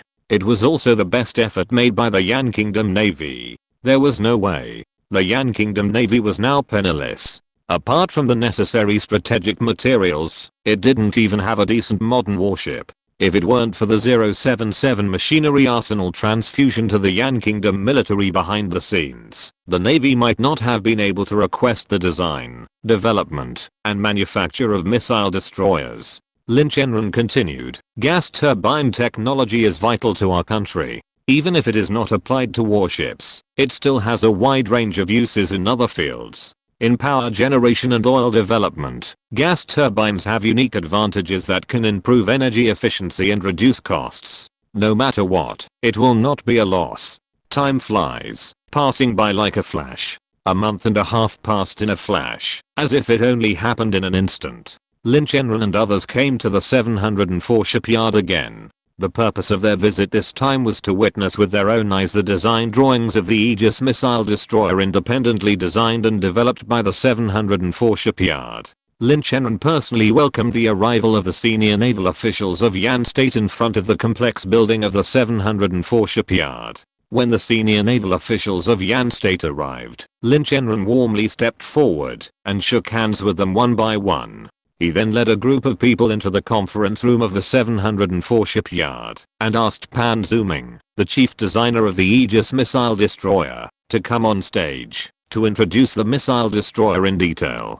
Pan Zuming is worthy of being a master in the field of warship design. You can tell whether it is good or not at once. He cleverly integrated the creative ideas proposed by Lin Chenran into the design of the Aegis missile destroyer, making the whole plan more feasible and innovative. In the next hour and a half, Pan Zuming introduced in detail the various technical details and performance advantages of the Aegis missile destroyer. The attendees listened attentively to every detail, ultimately unanimously agreeing that the Aegis-powered destroyer possessed exceptional combat capabilities and adaptability, meeting the needs of the Yan Navy. The Yan Navy was eager to acquire such a powerful warship.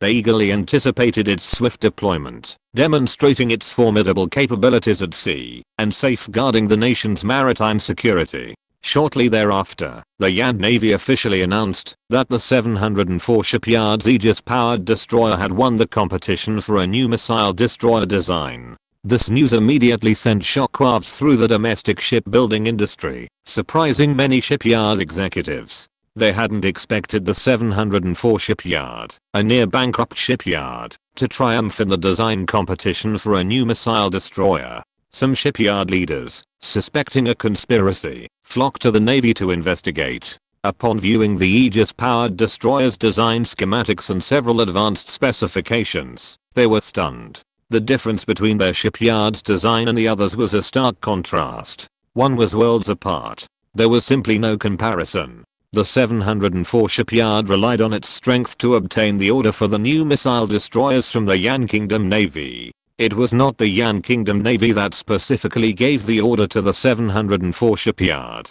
077 Mechanical Arsenal in Linjiang Province. The head of the Navy Equipment Department, Mr. Zhang, came to the 077 Mechanical Arsenal. He came here to discuss important matters with Lin Chenran. When Lin Chenran saw Mr. Zhang coming, his heart tightened. An ominous premonition came to his mind. But he still greeted him warmly. Welcome Mr. Zhang and all the leaders, to come to the 077 Mechanical Arsenal to guide the work.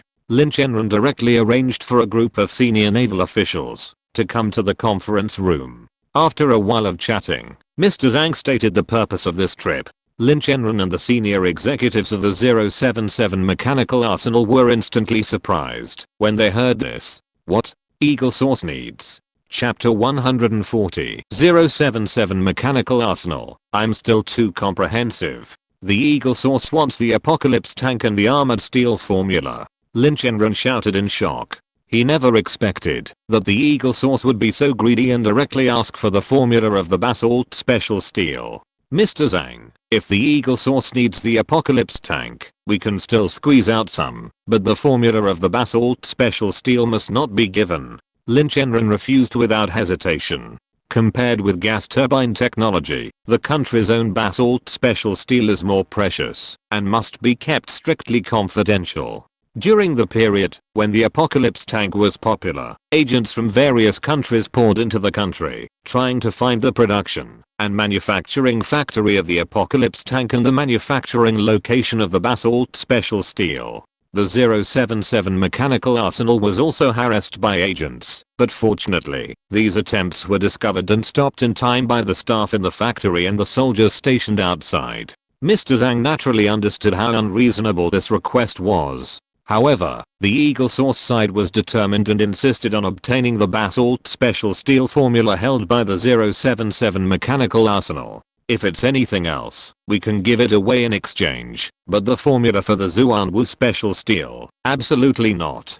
Don't shoot yourself in the foot. After the Eagle Source obtains the formula for the Zuanwu special steel, it uses it as a blueprint to develop an even stronger special steel. That would be barbecue. This is no joke. The 077 Mechanical Military Factory has always restricted the formula from leaving Yan country. Even the special tank steel used by the Swordas in the Camel region to manufacture the Apocalypse tank is imported from Yan country. The formula cannot be exported under any circumstances. This is a law. In particular, the formula for the Zuanwu special steel is far ahead of its competitors. Now, many fields in Yan country use a Zuanwu special steel, and the response has been very enthusiastic, with users very satisfied. Lin Chenran said slowly, Mr. Zhang, if the Eagle Source wants the Zuanwu special steel, we can export it, but not the formula. This involves national security. Mr. Zhang also knew that exchanging the formula for the LM2500 gas turbine technology and production line was impossible. Mr. Zhang, the Navy should continue negotiating with the Eagles. If they still insist on the special basalt steel formula from our 077 machinery arsenal, then we can turn to other countries to purchase gas turbine technology. The Eagles aren't the only ones in the world with gas turbine technology. Many countries possess it. Lin Chenran wants the LM2500 gas turbine technology, but it's more stable and has strong sales. Hey, I think our Navy needs to change the negotiation target. The Eagles are probably dead set on their LM2500 gas turbine technology and production line, and they absolutely must have the special basalt steel formula from your 077 machinery arsenal. Mr. Zhang shook his head helplessly. This is an unstoppable cycle. Mainly, the Eagles are also devastated. In terms of tank armor, they've been surpassed by the Yan Kingdom, and the gap has widened significantly. How could the proud Eagles tolerate this? If they were overtaken by Russia, the Eagles wouldn't be so angry. But being overtaken by the mysterious superpower, the Yan Kingdom, in tank armor, the Eagles would be furious.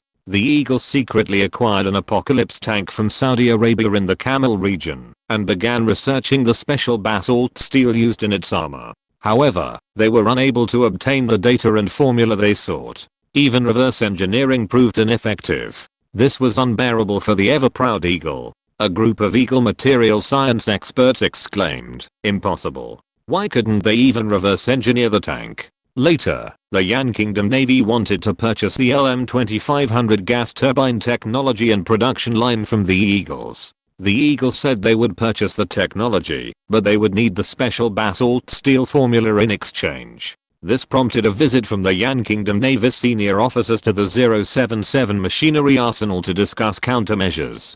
"There's no rush for gas turbine technology. We'll take our time. We have plenty of time anyway. If the Eagles don't want to negotiate, we don't need to. Other countries already have gas turbine technology. If we can't get gas turbines from the Eagles and Western countries, we can still find a way to get them from Russia. Why didn't they buy it before?" First, they had no money. The 077 machinery and military factory has already spent $180 million on purchasing the GTZA 674 steam turbine technology and production line.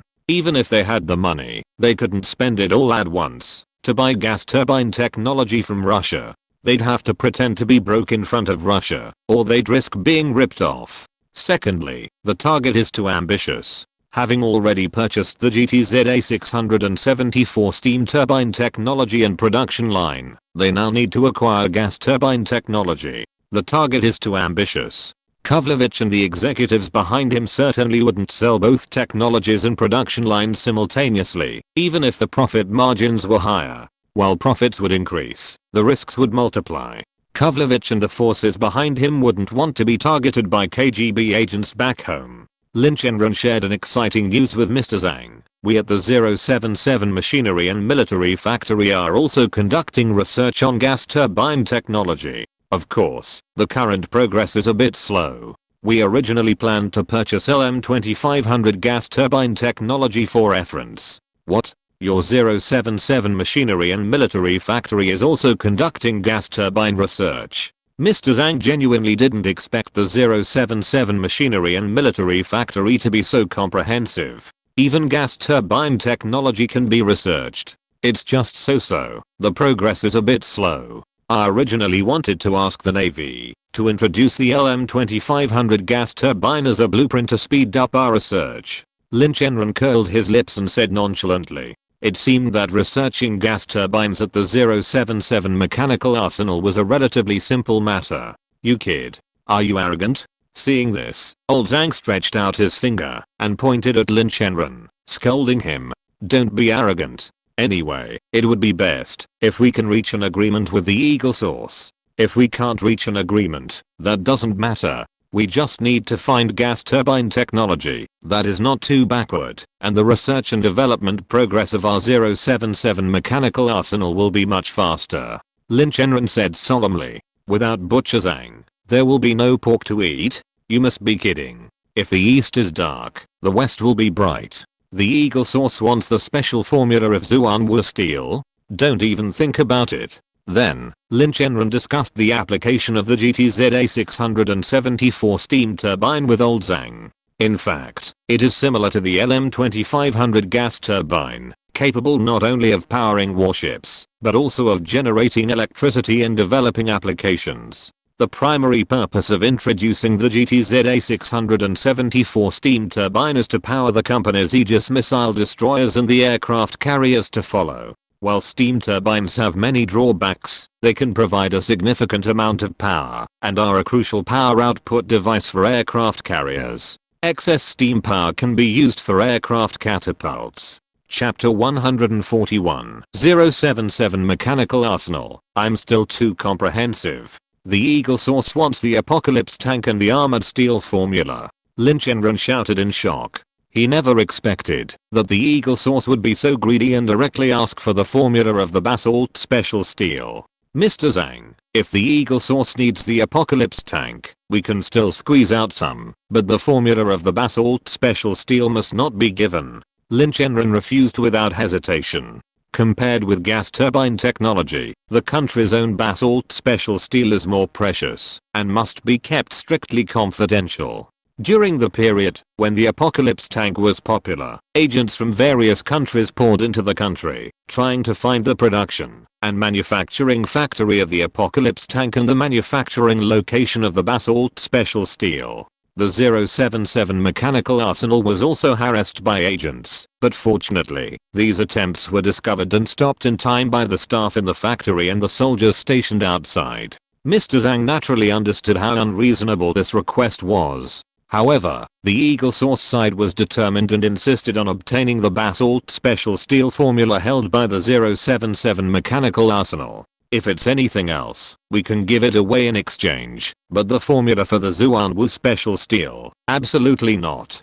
Don't shoot yourself in the foot. After the Eagle Source obtains the formula for the Zuanwu special steel, it uses it as a blueprint to develop an even stronger special steel. That would be barbecue.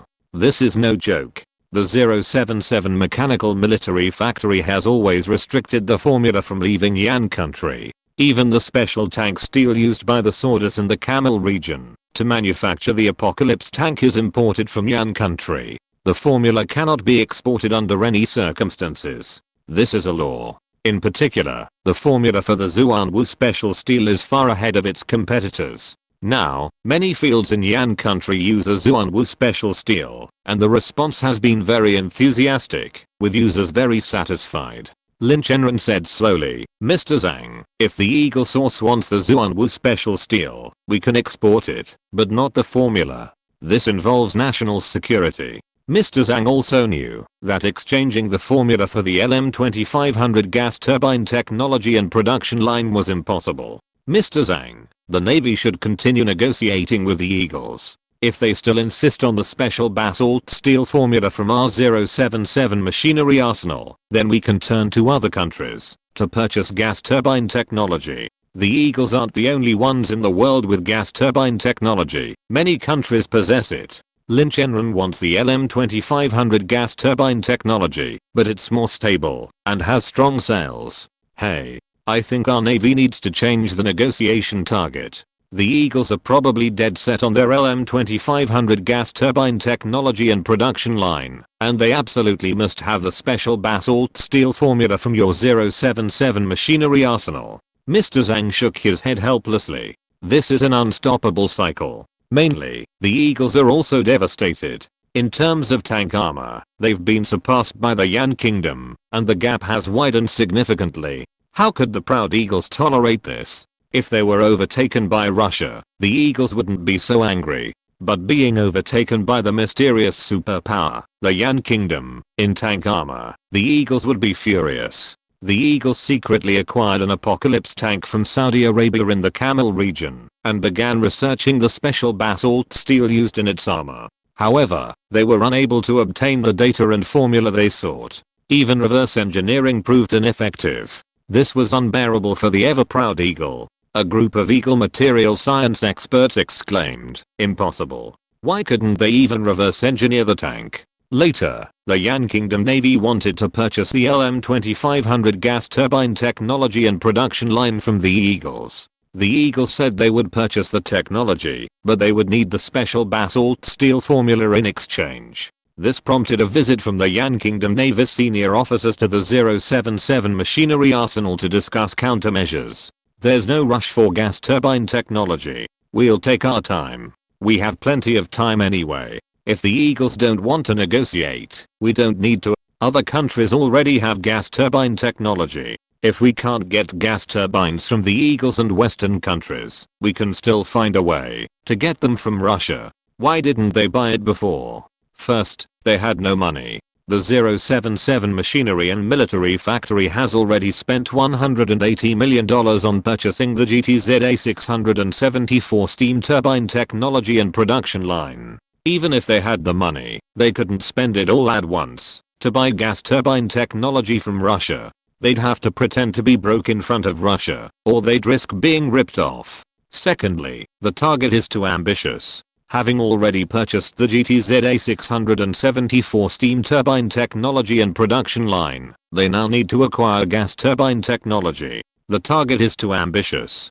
Kavlovich and the executives behind him certainly wouldn't sell both technologies and production lines simultaneously, even if the profit margins were higher. While profits would increase, the risks would multiply.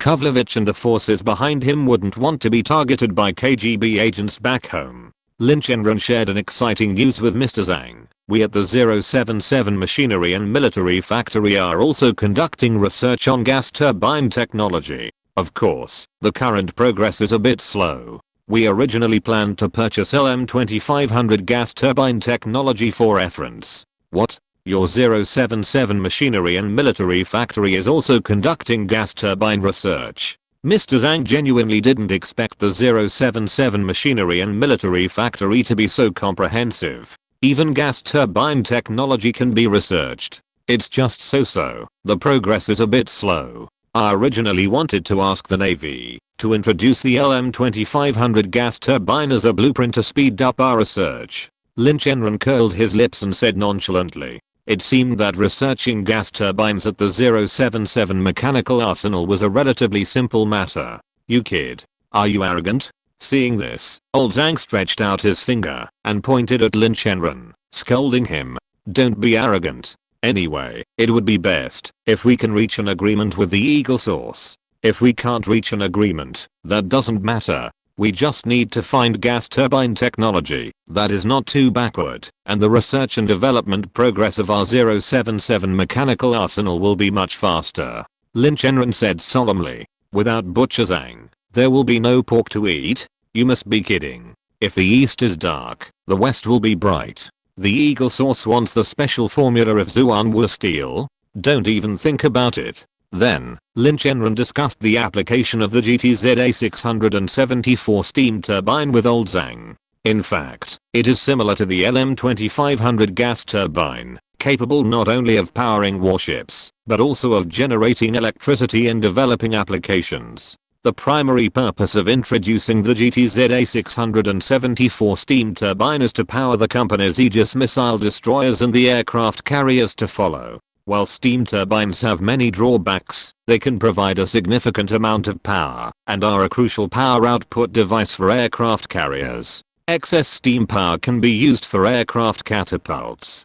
Chapter 142. Sell it or not. If you don't want to sell it, forget it. After returning to the 077 machinery arsenal, Elder Zhang re-initiated negotiations with the Yan Kingdom regarding the LM2500 gas turbine technology and production line. However, this time, the negotiations were not going smoothly. The other party was extremely adamant, stating that if Yan Kingdom wanted to obtain the LM2500 gas turbine technology and production line, they would have to exchange it for a special basalt steel formula. If the Yan Kingdom Navy only wanted to purchase the LM2500 gas turbines, that was fine, but the technology and production line would only be exchanged. Faced with this response, Elder Zhang could not help but feel furious. When the Yan Kingdom Navy representatives inquired about the price of a set of LM2500 gas turbines, the Yan Kingdom General Electric Company bluntly quoted a staggering price of $50 million. This figure left the Yan Kingdom Navy delegation wide-eyed, unable to believe their ears. Based on the powertrain configuration of an Aegis missile destroyer, the LM2500 gas turbine alone would cost a full $200 million. This was just the cost of the powertrain, not including the cost of the destroyer's other equipment. The Yan Navy was being exploited, treated like a fish to be ripped off. Such a high price was unacceptable to the Yan Navy. In the past, the Yan Navy had purchased 4 LM2500 gas turbines for a mere $140 million, and that was after the markup. Now, General Electric, the Yan Navy, was asking for a whopping $50 million per unit. Who gave them the courage? Could it be Fish Liang? The Yan Navy representatives turned and left without hesitation, their steps firm, without a trace of hesitation or looking back. They vanished quickly from the negotiation room, leaving a silence. The price of the LM2500 gas turbines was simply too high, unacceptable. The Yan Navy delegation knew the Yan Navy wouldn't lower their heads, so they resolutely chose to leave. Further negotiations would only waste time and energy, and could even put them in a passive position. However, the top executives at General Electric The Yan Navy were confident in this negotiation. They firmly believed that the Yan Kingdom military would return within 3 days, offering to continue negotiations and ultimately accept their high offer. However, to their surprise, things didn't go as they expected. The Yan Kingdom didn't continue their negotiations. The Yan Kingdom naval delegation had already boarded a plane and departed from the United States, their destination unexpectedly being the Zhong Kingdom. This sudden turn of events caught General Electric's executives off guard. They had never anticipated the Yan Kingdom Navy's decisive move to abandon the United States and cease negotiations. In the field of warship construction, the Zhong Kingdom truly possessed unique advantages. Although the once glorious British Empire had gradually declined, a lean camel was still bigger than a horse. As the first country in the world to develop a naval gas turbine, the Zhong Kingdom possessed a wealth of technological expertise. 40 years earlier, the Zhong Kingdom had successfully developed a cutting-edge device called the G1 gas turbine. This gas turbine, renowned for its efficiency and reliability, became one of the world's most advanced naval propulsion systems at the time. This major technological breakthrough gave the United States a significant advantage in warship manufacturing and established a strong global reputation. It's worth noting that the G1 gas turbine wasn't invented out of thin air. It was the result of a modification and optimization of the Sapphire F2 turbojet engine. Through in-depth research and innovative improvements to existing technologies, the United States successfully developed this groundbreaking gas turbine. Over time, the United States continued to innovate in gas turbine technology, developing models such as the G2, RM60, G4, and G6. These new gas turbines not only inherited the advantages of the G1, but also further improved performance, reliability, and adaptability. In 1968, the United States Navy made a significant decision. All newly built large and medium-sized surface ships would utilize gas turbines as their main propulsion system. This decision fully demonstrated the United States' confidence in and commitment to gas turbine technology and further solidified its leading position in the field. The United States' strength in the gas turbine industry cannot be underestimated. While perhaps inferior to the United States in some areas, Zhong country is quite competitive in terms of gas turbine technology and practical applications. Of course, acquiring gas turbine technology and production lines from Zhong country is no easy task for the Yan country Navy. Zhong country, I value money, not people. After a month and a half of negotiations, the Yan country Navy acquired second-tier gas turbine technology and production lines from Zhong country. The price was raised to $120 million, compared to the LM2500 gas turbines that the United States charges $50 million per unit. $120 million buys second-tier gas turbine technology and production lines. That's quite a bargain.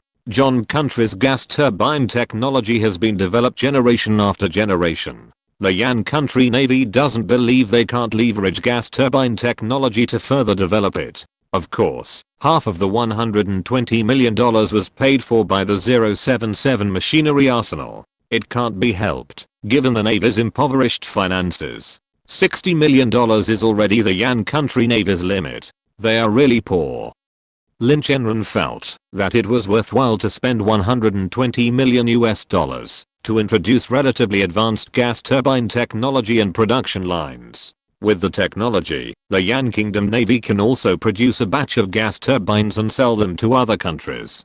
Compared with the gas turbines of other countries, the technology is backward. But the gas turbines produced by Yan Kingdom are cheap. They all choose cheap gas turbines to buy, so why would they be so picky?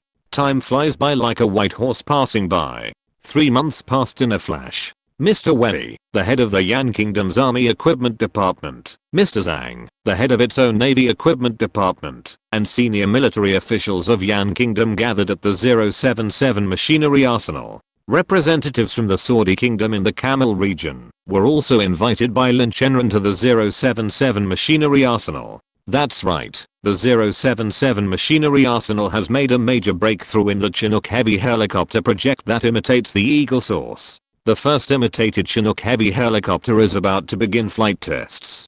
Given this, Lin Chenran would undoubtedly invite high-ranking Yan Kingdom military officials, as well as the big money behind the 077 mechanical arsenal the Camel region's Saudi kingdom to participate in the test flight of the replica Chinook heavy lift helicopter. In less than 6 months, the 077 mechanical arsenal had already produced the first replica Chinook heavy lift helicopter.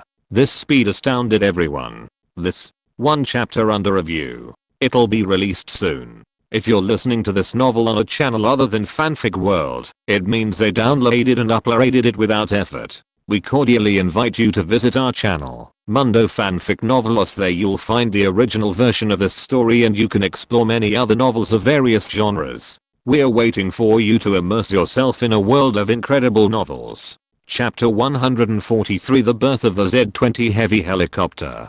The 077 machinery and military factory not only possessed the design drawings for the Chinook heavy lift helicopter, but it was even more advanced. As chief designer, Wang Shikan led a team of engineers in revising and refining it, creating a Chinook that matched Yan's current technology. Lin, I really didn't expect your military factory to be able to replicate the Eagle Source's Chinook so quickly, said Abdul, the Saudi representative from the Camel region nearby, his mouth wide open in amazement. He suddenly realized the wisdom of his decision to provide the 077 machinery and military factory with $150 million to replicate the Eagle Source's Chinook. Especially after seeing how the 077 machinery and military factory had successfully replicated the Eagle Source's prided Chinook in less than 6 months and begun testing it, he couldn't help but exclaim, that speed is simply astonishing. It's no wonder Yan's reputation as a powerhouse in imitation is well deserved. Abdul even considered secretly shipping his own American equipment to Yan for the 077 machinery and military factory to replicate.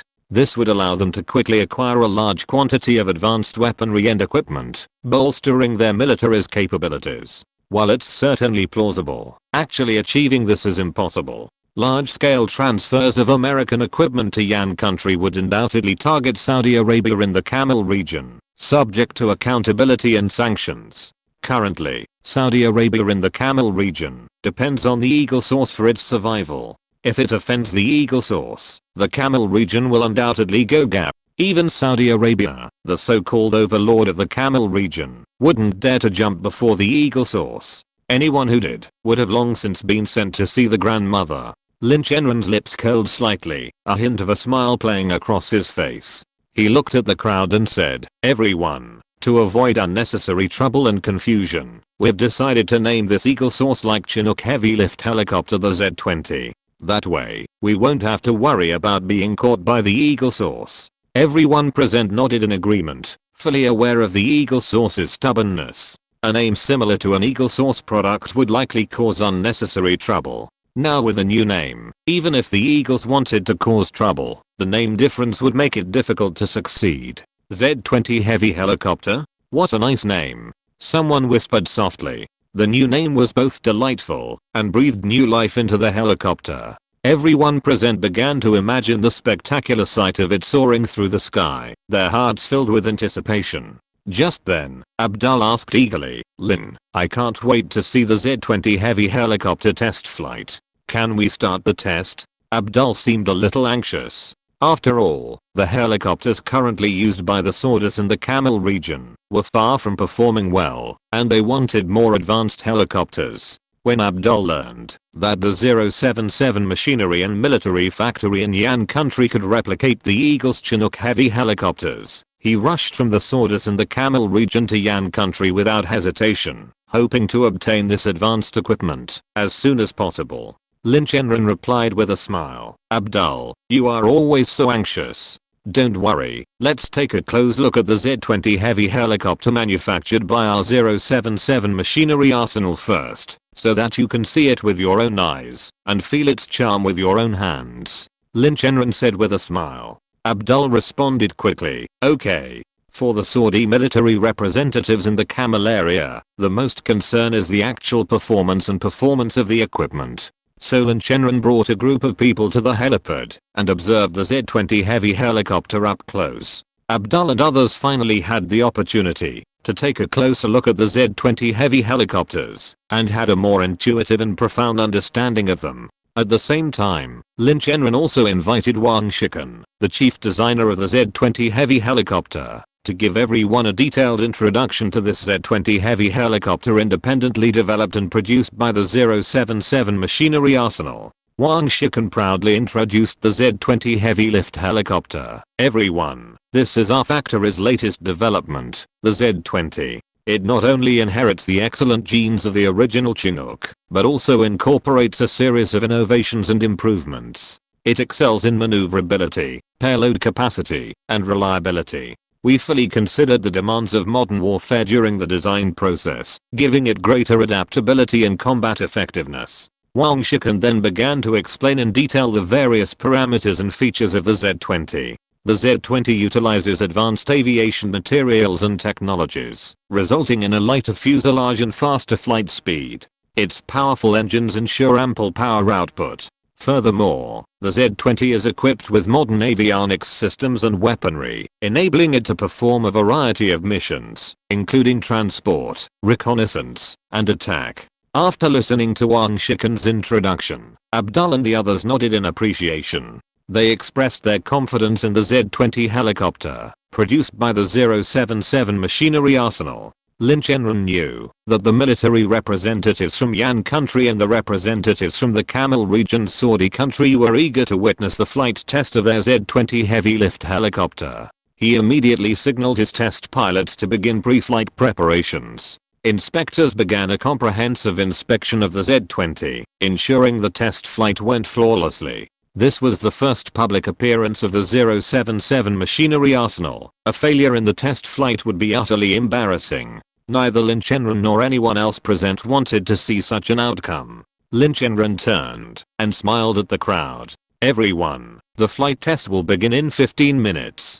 Please look forward to it. The atmosphere at the scene instantly ignited. Everyone was filled with excitement. They were finally going to witness the flight test of the Z-20 heavy lift helicopter. For them, this moment was undoubtedly worth the wait. They couldn't wait to see the performance of the Z-20, hailed as surpassing the Chinook.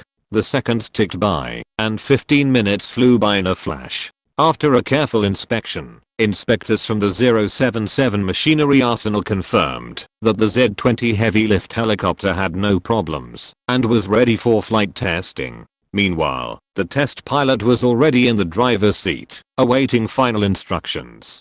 Lin Chenran then issued the test flight instructions. The test pilot took a deep breath and began to press various switches on the control panel in an orderly manner. Soon, the propellers of the Z-20 heavy lift helicopter began to turn. Instantly, the spectators cheered. Chapter 144. Worthy of being a dog tycoon, spending $600 million to buy 50 helicopters. The Z-20's propellers started up normally, signifying it had successfully overcome its first hurdle. As the propeller spun, everyone's attention was fixed on this massive and imposing helicopter. Then, under the eager gaze of the crowd, the Z-20 slowly began to lift off. Its fuselage gradually lifted off the ground and soared into the sky. At this moment, the audience erupted in enthusiastic cheers and applause. This time, the cheers were even louder than before, as everyone witnessed the Z-20's successful takeoff. The engineers working on the Z-20 project at the 077 machinery and arsenal were especially excited and overjoyed. They hugged each other and celebrated this momentous occasion. These engineers had endured countless days and nights of hard work to bring the Z-20 to life. Now, as they watched it successfully ascend, their hearts were filled with pride and joy. Only they themselves understood the hardships and difficulties involved in creating the Z-20, modeled after the Chinook, a Chinese heavy lift helicopter. Although Lin Chenran provided them with highly detailed Chinook data, they still needed to perform extensive modifications and testing to ensure the Z-20 could surpass the Eagle's Chinook. Every improvement was a challenge, but also a driving force for their continuous progress. Sitting in the cockpit, the test pilot's initial trepidation gradually transformed into a bold and confident one. He experienced the Z-20's powerful performance and stability, and was filled with confidence for the upcoming mission. As the helicopter continued to rise, the test pilot expertly manipulated the various controls, allowing the Z-20 to display a variety of agile maneuvers in the air. This further excited the crowd below. The Z-20 is truly stunning. After 10 minutes of flight, the test pilot gently lowered the Z-20 to the landing pad. At this moment, Lin Chenran smiled and looked at Abdul, saying, "How's it going, Abdul?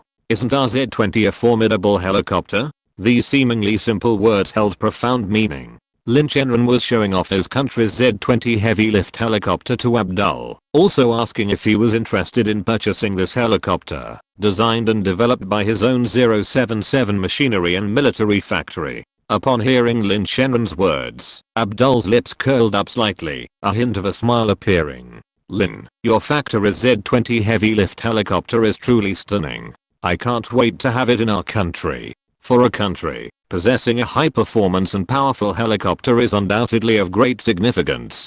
Helicopters offer irreplaceable advantages, especially in transportation and rapid delivery. Abdul was well aware of the Z-20's value and expressed a keen interest. Then, without hesitation, Abdul asked, "What's the price of this Z-20? If the price was reasonable, Saudi Arabia would consider purchasing a large number of Z-20 helicopters." Lin Chenran immediately revealed a price. The basic configuration of the Z-20 heavy lift helicopter costs $12 million. $12 million? Abdul's face was filled with shock, his mouth wide open enough to fit an egg. He couldn't help but exclaim. This wasn't because the price was too high. On the contrary, he was surprised because he thought the Z-20 heavy lift helicopter was too cheap.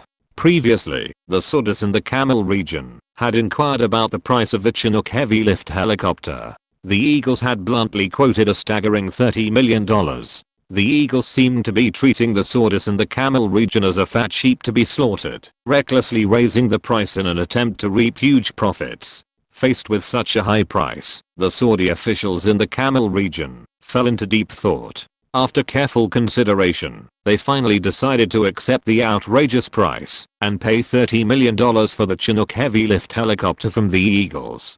Despite their dissatisfaction, they made concessions out of consideration for national security and development needs. However, things did not go according to plan. Just as the Camel region Saudi Arabia was about to sign a contract with the United States, an unexpected event occurred. The United States suddenly reneged on its proposal to export Chinook heavy lift helicopters to the Camel region Saudi Arabia. This sudden change caught the Camel region Saudi Arabia off guard, and the long-awaited deal was scuttled. Even more infuriating for the Camel region Saudi Arabia was the absurd justification given by the United States. They claimed that exporting Chinook heavy lift helicopters to the Camel region Saudi Arabia would significantly increase instability in the entire Camel region, and could even lead to a deterioration of the regional situation. This argument was undoubtedly contemptuous and disrespectful to the Camel region Saudi Arabia, leaving them extremely disappointed and indignant. The Camel region Saudi Arabia replied, "That's not what you said when you were making money from me.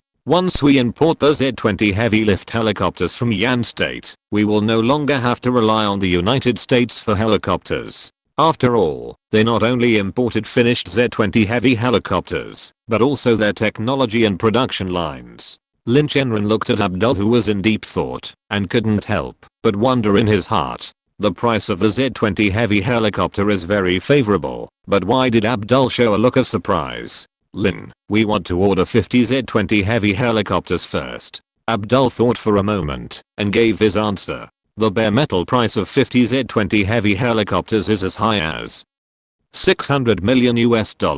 This is the price of the bare metal Z-20 heavy helicopter. It does not include weapons, missiles, and other after-sales services. It also does not include the later construction of the Z-20 heavy helicopter production workshop in Saudi Arabia in the Camel area. According to the calculation, after completing one set, the 077 machinery military factory directly negotiated a large order of $1 billion US.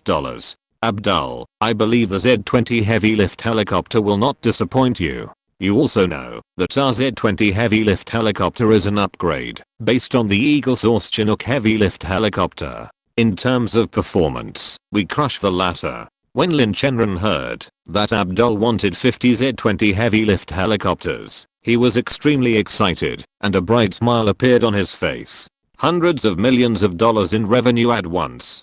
Selling arms is indeed the most profitable. Lin, I hope that your factory can conduct various test flights on the Z-20 heavy lift helicopter as soon as possible, and then quickly start large-scale production. The instability factors around the Camel area are increasing. We need to have a rapid reaction force to deal with various instability factors. Review chapter. It should be released soon.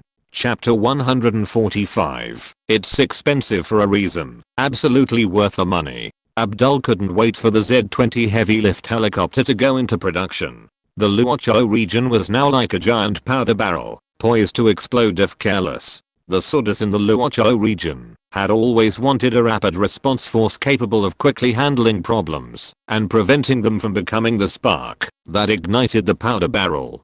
Don't worry, Abdul, we will do our best to get the Z-20 heavy lift helicopter through all the necessary tests and complete the mission with guaranteed quality and quantity. Lin Chenran replied affirmatively, patting his chest. This was a large order, a crucial undertaking for any military-industrial enterprise, so Lin Chenran would undoubtedly devote 200% of his attention to it. Once the Z-20 heavy lift helicopters were deployed in the Swords in the Luocho region, the 077 machinery and military factory would undoubtedly earn over $1 billion.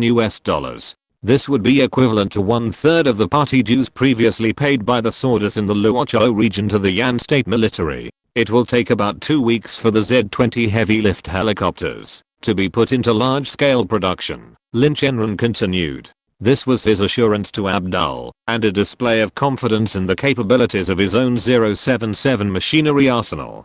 Good. That's a good pace, Lin. I hope to hear good news from you in 2 weeks. Abdul excitedly shook Lin Chenran's hand upon hearing this. He looked forward to the Z-20 heavy lift helicopter being put into service as soon as possible, safeguarding the security of the Swords in the Luocho region. Lin Chenran stood at the entrance of the 077 machinery arsenal, watching the fleet of Rolls-Royces from the Swords in the Luocho region with a calm gaze as they drove away. Behind him stood a group of uniformed staff, their eyes revealing anticipation and confidence for the future. As the fleet disappeared from view, Lin Chenran turned and led the group into the 077 machinery arsenal's conference room. An important meeting with the Yan Kingdom military was about to take place there. Faced with such an outstanding heavy lift helicopter, the Yan Kingdom military would undoubtedly be keenly interested and consider purchasing a batch to enhance the country's military strength. While the Yan Kingdom military might not have sufficient funds, the need for such advanced equipment was undeniable. After entering the conference room, everyone took their seats. Led by elders Wei and Zhang, everyone applauded enthusiastically, the thunderous applause echoing throughout the conference room. This applause was both a recognition of the hard work of Lin Chenran and his team and a celebration of the achievement of the 077 machinery and military factory. With their Z-20 heavy lift helicopter, the 077 machinery and military factory had successfully secured a massive order from Saudi Arabia in the Luocho region, valued at over $600 million. This achievement was undoubtedly remarkable and a testament to the strength of the 077 machinery and military factory. It has now become a veritable treasure trove, attracting widespread attention and admiration. The Yan Kingdom military naturally coveted the 077 machinery and military factory's profitability. They lamented the factory's easy profits, while other third-tier Yan Kingdom military factories failed to achieve the same economic benefits. Was this a personnel issue? Or was it a problem of people? However, Lin Chenran did not interrupt the applause, believing it was a sign of respect and recognition for the Z-20 heavy lift helicopter project team. They deserved it. They have made great contributions to the 077 machinery arsenal, successfully developing the Z-20 heavy-duty helicopter and generating huge profits. This little applause is completely well-deserved for them. After a while, seeing that the atmosphere had cooled down, Lin Chenran waved his hand, a smile on his face, and said, "Thank you very much for your enthusiastic applause. No matter how enthusiastic your applause is, we at the 077 machinery arsenal will not lower the sales price of the Z-20 heavy-duty helicopter." As soon as these words came out, the conference room burst into laughter. Everyone was amused by Lin Chenran's humorous words. This Z-20 heavy-duty helicopter has indeed performed extremely well. Not only can it be used by the army, but even the navy can benefit from it. Currently, the Aegis missile destroyer is in the intensive construction stage, but due to the lack of an advanced helicopter to match it, the entire project has fallen into trouble. The Z-5 helicopter that has been in service obviously cannot meet the needs of the new ship, and the Navy does not intend to board it. This is because its performance has not kept up with the pace of the times, and cannot perfectly match the Aegis missile destroyer. The arrival of the Z-20 heavy lift helicopter brought new hope to the Yan Kingdom Navy. This new helicopter boasted powerful features and superior performance, directly enhancing the combat effectiveness of its Aegis missile destroyers. Of course, the 077 machinery and arsenal would also need to make some minor modifications to the existing Z-20s to adapt them to the warship environment and maximize their performance. Immediately afterwards, a meeting began to discuss the Yan Kingdom military's purchase of the Z-20s from the 077 machinery and arsenal. Elder Wei cut to the chase, asking, "What's the price of the Z-20? As Elder Wei began his inquiry, the Yan Kingdom's high-ranking officials in the room stared at Lin Chenran, hoping to elicit their desired conclusion. "Huh? You all looking at me like that? I'm a little nervous." Lin Chenran scratched his head and gave a wry smile. TSK. Everyone glared at him with disdain. Lin Chenran was nervous? Come on, how could that be possible? He's so thick-skinned, how could he be nervous? 20 million yanbi for a Z-20 heavy-duty helicopter. Lin Chenran, upon seeing this, revealed his price. What the hell? 20 million yanbi? The Yan nation's military leaders were so shocked their jaws dropped. That's too expensive. Someone couldn't help but exclaim. A single Z-20 heavy-duty helicopter costs a staggering 20 million yanbi, equivalent to 7 or 8 million US dollars. The figure was truly staggering. Due to changes in the international situation and economic environment, the exchange rate between yanbi and the US dollar has been fluctuating. Recently, the yanbi-US dollar exchange rate has continued to decline, making the already expensive US dollar even more expensive. Calculated in yanbi, the price of a Z-20 heavy-duty helicopter has also skyrocketed. Lin boy, don't make me beat you. Elder Wen's eyes widened, and he angrily exclaimed, how can a Z-20 heavy-duty helicopter cost so much? He couldn't accept this outrageous price. 20 million yanbi for a Z-20 heavy-duty helicopter was undoubtedly a heavy burden for the Yan nation's military. According to the Yan nation military's equipment plan, at least 100 of these helicopters are needed to meet demand. If purchased at current prices, just purchasing these helicopters would cost 2 billion yan coins. This huge expense has caused great difficulty for the military leaders. Chapter 146 What? Insufficient military funds? Then you can make small-scale purchases. Lin Chenran said with a look of grievance, "Commanders, although the Z-20 heavy helicopter is expensive, it is absolutely worth the money." He went on to explain, I quoted the military a factory price of 20 million yanbi. Keep in mind that the Saudi purchase price in the Camel region is already as high as 12 million US dollars. In comparison, the price the Yan military paid for the Z-20 heavy helicopter was indeed very favorable. The 077 machinery arsenal could be said to be extremely conscientious. However, given the current situation of the Yan military, it would be difficult to come up with 2 billion yanbi all at once. But Elder Wen didn't believe Lin Chenran's nonsense. How could the Z-20 heavy helicopter be so expensive? He couldn't help but curse. You kid, you actually want to make money from the military?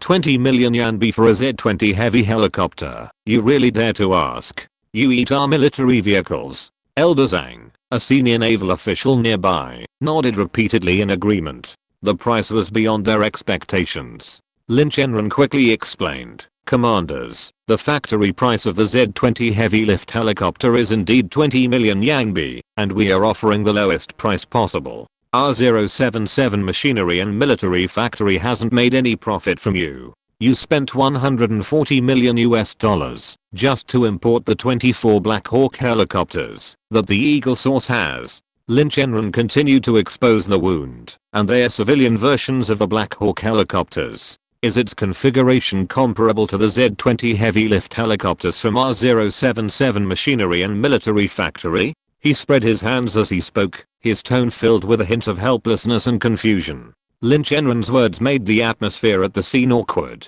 The Yan state military representatives blushed, clearly embarrassed by what they had said. They exchanged glances, muttering to themselves, "This Lin Chenran, he's so blunt." Meanwhile, old Wendy, sitting nearby, stared at Lin Chenran intently. His face also flushed, but the blush quickly faded. Then he coughed lightly, and then cast a meaningful look at Lin Chenran. Old Wendy thought to himself, "Lin boy, well said, don't say that again next time." Spending $140 million to introduce 24 Black Hawk helicopters has become the black history of the Yan state military. Especially these 24 Black Hawk helicopters are only civilian versions. The most annoying thing is that the Black Hawk helicopters cannot be imitated by the Yan state. When Lin Chenran said this, it undoubtedly put the thing that the Yan state military was most reluctant to mention on the surface, and it also severely opened up the scar, hitting the pain point. "You little bastard, believe it or not, I will call your old man right away."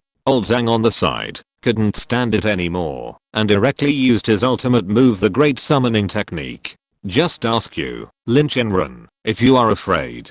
Old Zhang, don't always use my old man to pressure me. I will really be scared. I'm so panicked now that my feet are shaking unconsciously. Lin Chenran scratched his head helplessly. "Then you." Old Zhang's lips curled up slightly, secretly pleased with himself. Old man Lin's reputation still works. Old man Lin, %, at 18 million Yan coins. That's the final price we can offer. That doesn't even include labor costs. It's a complete loss to the military. Lin Chenran frowned slightly, a look of resignation on his face. He sighed softly. Then, slowly, he said, "Actually, the military doesn't need to buy all 100 Z-20 heavy lift helicopters at once. They can procure them in batches. That way, you can both meet your needs and ease the pressure on military spending." Lin Chenran proposed this to the Yan state military. Procure a small batch of Z-20 heavy lift helicopters first, then train a group of pilots to fly them. When sufficient funds are available, proceed with the next batch. This gradual approach would minimize the burden on the military while ensuring a boost in combat effectiveness. It was a reasonable compromise. It satisfied the interests of both parties without causing a deal to stall. The purchase of Z-20 heavy helicopters in small batches is in line with the requirements of the Yan state military. When the Yan state military leaders present heard this, they all thought it made sense. They also couldn't come up with 1.8 billion Yan coins to purchase 100 Z-20 heavy helicopters at once. In this case, let's use Lin Chenran's method, compromise, and first purchase a small batch of Z-20 heavy helicopters. How to distribute them at that time is the problem of the Yan state military itself. Then Lin Chenran revealed another important information. That is, the first batch of Z-20 heavy helicopters produced by the 077 mechanical military factory will not be delivered to the Yan state military, but to the Saudi kingdom in the Camel area. The Saudi kingdom in the Camel area is a major customer of the 077 mechanical military factory. For the 077 mechanical military factory, they are simply like God. It is natural to give priority to meeting the needs of the Saudi kingdom. Time passed quickly, and a month passed in a flash. The Z-20 heavy helicopters of the 077 mechanical military factory finally completed various tests and officially started large-scale production. The first batch of 10 Z-20 heavy lift helicopters was delivered to Saudi Arabia in the Camel region. After the Z-20s were deployed to the Saudi Army in the Camel region, Saudi high-ranking officials immediately ordered Abdullah to establish a rapid reaction force. Meanwhile, Saudi Arabia's major move in the Camel region attracted the attention of several countries. The formation of a rapid reaction force in the Camel region was great news for many countries, especially those that sell arms to them. The newly formed force in the Camel region would undoubtedly purchase a significant amount of weapons. Consequently, military companies from various countries rushed to the scene to promote their weapons and equipment. Everyone knew that Saudi Arabia in the Camel region had ample funds. The wealthiest man in the world, tycoon, was well known. However, strangely, Saudi Arabia in the Camel region directly declined the offers, stating that it already had sufficient weapons and equipment and did not need to purchase them at the moment. This left representatives of military companies from various countries perplexed. What was going on? At the same time, Shane Kerr, the garrison officer in the Camel region, received a top-secret intelligence. The content of the intelligence was about why the Saudi kingdom in the Camel region formed a rapid reaction force instead of purchasing weapons and equipment on a large scale. How is this possible? Shane Kerr immediately asked his subordinate officers to notify Valir Burner to come over. He also ordered his most elite agents to enter the Saudi kingdom in the Camel region to gather the latest intelligence. Soon, Valir Burner came to Shane Kerr's office. "Captain Carl, you are looking for me?" Valir Burner saluted and asked in confusion. Shane Kerr handed over the intelligence directly. After reading it, Valir Burner took a breath and said, "Hiss. Chapter 147. Just similar. Not the same." Valir Burner stared in disbelief at the information in his hands. It clearly showed that the Saudis in the Camel region were suspected of possessing Chinook heavy lift helicopters and that they were operated by the newly formed Rapid Reaction Force. This news was shocking, completely beyond their expectations. "Captain Carl, is this true?" Valir Burner's eyes widened, his tone filled with incredulity. "How is this possible? Didn't we already reject the Saudis purchase request from the Camel region?" Valir Burner asked, frowning. He remembered clearly that when the Saudis in the Camel region proposed to purchase Chinook heavy lift helicopters, the US military had rejected the request and informed them that such weapons would not be in the Camel region. The current situation left him deeply confused and puzzled. Shane Kerr nodded solemnly, equally surprised by the news. "Yes, we did reject their purchase request, but I don't know why the Chinook helicopters ended up in the hands of the Saudis in the Camel region." Valir Burner carefully examined the photos in his hand and discovered that the Saudis in the Camel region had quite a number of Chinook helicopters. This gave him a sense of foreboding. What's going on? Could someone be secretly supplying them with these weapons? Valir Burner muttered to himself. This is a very serious problem. The Chinook helicopter has a powerful transport capacity, allowing it to quickly deploy large numbers of troops and supplies, playing a decisive role in the outcome of a war. That's why I asked you to come here. Shane Kerr's tone was very calm, yet it contained an unspoken sense of authority and pressure. Although he was restless, he didn't show it, knowing that as the head of the Eagle Source in the Camel region, he must remain calm and composed. Since he assumed this position, a series of bizarre events have followed one after another. First, the Saudis in the Camel region unexpectedly obtained the Yan Kingdom's Apocalypse tank, a weapon with unparalleled armor and offensive capabilities. Their own M1 tanks were unable to penetrate the Apocalypse tank's defenses. Then, the Great Wood Nation unleashed a wide array of heavy weaponry, inflicting severe defeats on the Lion Nation, which they supported. Had it not been for their own support, the Lion Nation would have been vanquished by the Great Wood Nation long ago. And now, the Sand Nation in the Camel region possessed a Chinook heavy helicopter similar to their own. Just as they were lost in thought, Valir Burner suddenly noticed something. "Captain Carl, this looks like one of our Chinooks, but upon closer inspection, something seems amiss. Look here and there." Valir Burner pointed at the photograph, highlighting the differences from a normal Chinook. After Valir Burner's reminder, Shane Kerr also noticed the differences. His eyes widened, a wave of unease welling up in his heart. Indeed, there were significant differences between the two. This momentarily stunned both of them, their thoughts swirling. Suddenly, an even more terrifying thought flashed through Shane Kerr and Valir Burner's minds. They exchanged glances, their eyes filled with unspeakable horror. No way. Could this be true? Impossible? That's right, their trump card, the Chinook heavy lift helicopter, had been copied. This was simply unbelievable. "Captain Kerr, our Chinook heavy lift helicopter has been copied? Which country has such capabilities?" Valir Burner's voice trembled. Shane Kerr struggled to suppress his inner panic, trying to maintain a calm tone. "I don't know. If it's really copied, the consequences would be disastrous." His face darkened, and a thin layer of sweat even formed on his forehead. "These damn guys, how dare they steal our technology?" Shane Kerr angrily declared. his voice tinged with fear and unease. Valir, this matter must be thoroughly investigated.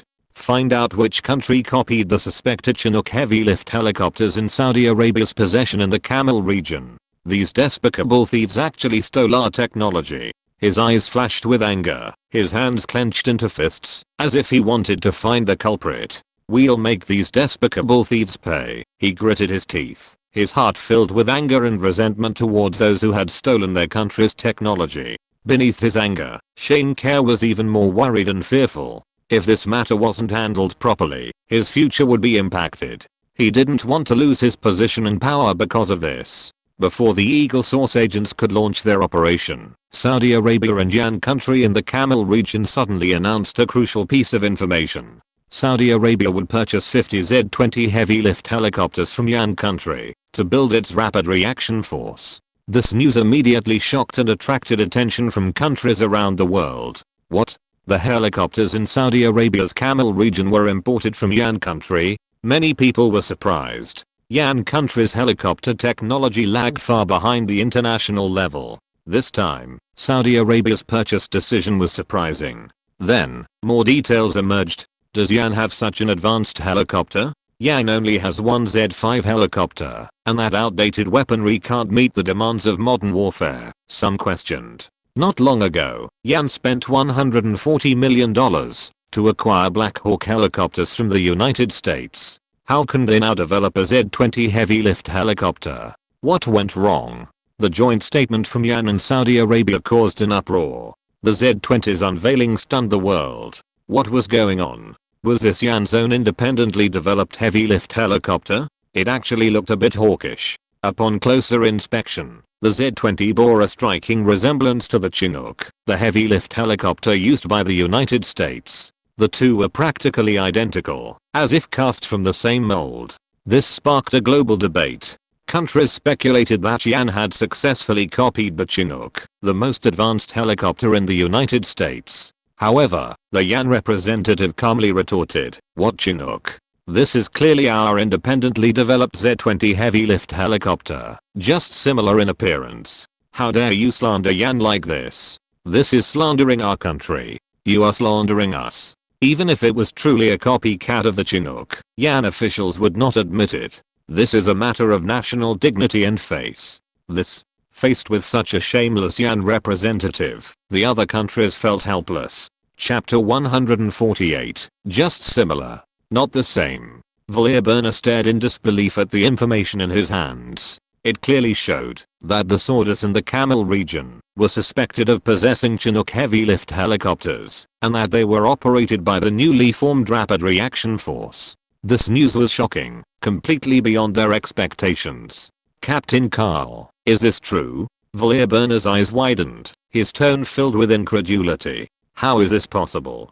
Didn't we already reject the Sordus purchase request from the Camel region?" Valir Burner asked, frowning. He remembered clearly that when the Sordus in the Camel region proposed to purchase Chinook heavy lift helicopters, the US military had rejected the request and informed them that such weapons would not be in the Camel region. The current situation left him deeply confused and puzzled. Shane Powell nodded solemnly, equally surprised by the news. "Yes, we did reject their purchase request, but I don't know why the Chinook helicopters ended up in the hands of the Sordus in the Camel region." Valir Burner carefully examined the photos in his hand and discovered that the Sordus in the Camel region had quite a number of Chinook helicopters. This gave him a sense of foreboding. What's going on? Could someone be secretly supplying them with these weapons? Valir Burner muttered to himself. This is a very serious problem. The Chinook helicopter has a powerful transport capacity, allowing it to quickly deploy large numbers of troops and supplies, playing a decisive role in the outcome of a war. That's why I asked you to come here. Shane Kerr's tone was very calm, yet it contained an unspoken sense of authority and pressure. Although he was restless, he didn't show it, knowing that as the head of the Eagle Source in the Camel region, he must remain calm and composed. Since he assumed this position, a series of bizarre events have followed one after another. First, the Sordus in the Camel region unexpectedly obtained the Yan Kingdom's Apocalypse tank, a weapon with unparalleled armor and offensive capabilities. Their own M1 tanks were unable to penetrate the Apocalypse tank's defenses. Then, the Great Wood Nation unleashed a wide array of heavy weaponry, inflicting severe defeats on the Lion Nation, which they supported. Had it not been for their own support, the Lion Nation would have been vanquished by the Great Wood Nation long ago. And now, the Sand Nation in the Camel region possessed a Chinook heavy helicopter similar to their own. Just as they were lost in thought, Valier Burner suddenly noticed something. "Captain Carl, this looks like one of our Chinooks, but upon closer inspection, something seems amiss. Look here and there." Valier Burner pointed at the photograph, highlighting the differences from a normal Chinook. After Valier Burner's reminder, Shane Carl also noticed the differences. His eyes widened, a wave of unease welling up in his heart. Indeed, there were significant differences between the two. This momentarily stunned both of them, their thoughts swirling. Suddenly, an even more terrifying thought flashed through Shane Kerr and Valier Burner's minds. They exchanged glances, their eyes filled with unspeakable horror. No way. Could this be true? Impossible? That's right, their trump card, the Chinook heavy lift helicopter, had been copied. This was simply unbelievable. "Captain Kerr, our Chinook heavy lift helicopter has been copied? Which country has such capabilities?" Valier Burner's voice trembled. Shane Kerr struggled to suppress his inner panic, trying to maintain a calm tone. "I don't know. If it's really copied, the consequences would be disastrous." His face darkened, and a thin layer of sweat even formed on his forehead. "These damn guys, how dare they steal our technology?" Shane Kerr angrily declared, his voice tinged with fear and unease. "Valier, this matter must be thoroughly investigated. Find out which country copied the suspected Chinook heavy lift helicopters in Saudi Arabia's possession in the Camel region. These despicable thieves actually stole our technology." His eyes flashed with anger, his hands clenched into fists, as if he wanted to find the culprit. "We'll make these despicable thieves pay." He gritted his teeth, his heart filled with anger and resentment towards those who had stolen their country's technology. Beneath his anger, Shane Kerr was even more worried and fearful. If this matter wasn't handled properly, his future would be impacted. He didn't want to lose his position and power because of this. Before the Eagle Source agents could launch their operation, Saudi Arabia and Yan country in the Camel region suddenly announced a crucial piece of information. Saudi Arabia would purchase 50 Z-20 heavy lift helicopters from Yan country to build its rapid reaction force. This news immediately shocked and attracted attention from countries around the world. What? The helicopters in Saudi Arabia's Camel region were imported from Yan country? Many people were surprised. Yan country's helicopter technology lagged far behind the international level. This time, Saudi Arabia's purchase decision was surprising. Then, more details emerged. Does Yan have such an advanced helicopter? Yan only has one Z-5 helicopter, and that outdated weaponry can't meet the demands of modern warfare, some questioned. Not long ago, Yan spent $140 million to acquire Black Hawk helicopters from the United States. How can they now develop a Z-20 heavy lift helicopter? What went wrong? The joint statement from Yan and Saudi Arabia caused an uproar. The Z-20's unveiling stunned the world. What was going on? Was this Yan's own independently developed heavy lift helicopter? It actually looked a bit hawkish. Upon closer inspection, the Z-20 bore a striking resemblance to the Chinook, the heavy lift helicopter used by the United States. The two were practically identical, as if cast from the same mold. This sparked a global debate. Countries speculated that Yan had successfully copied the Chinook, the most advanced helicopter in the United States. However, the Yan representative calmly retorted, "What Chinook? This is clearly our independently developed Z-20 heavy lift helicopter, just similar in appearance. How dare you slander Yan like this? This is slandering our country. You are slandering us." Even if it was truly a copycat of the Chinook, Yan officials would not admit it. This is a matter of national dignity and face.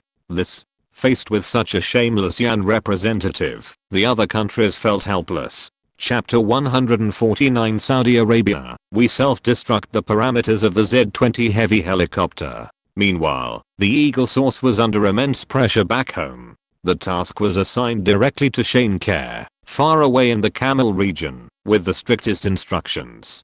He was ordered to thoroughly investigate any Chinook-like heavy lift helicopters in Saudi Arabia's possession in the Camel region and report immediately. Meanwhile, a new round of self-inspections was launched domestically. The fact that such powerful helicopter technology had been leaked and perfectly replicated by Yan China was a utter disgrace. The Eagle Source felt completely humiliated and filled with anger. Eagle Source agents immediately deployed their expertise to investigate the Z-20 heavy lift helicopters in Saudi Arabia's possession in the Camel region. Within a week, approximate data for the Z-20 was on Shane Kerr's desk. Upon seeing the data on this Chinook-like Z-20, Shane Kerr's brow furrowed even further. How is this possible? Shane Kerr was incredulous. The Z-20's data was unbelievable. He even thought his own agents had misjudged the data. However, after compiling data from multiple sources, the Z-20's statistics were flawless in every respect. The Z-20 outperformed his country's Chinook in every respect.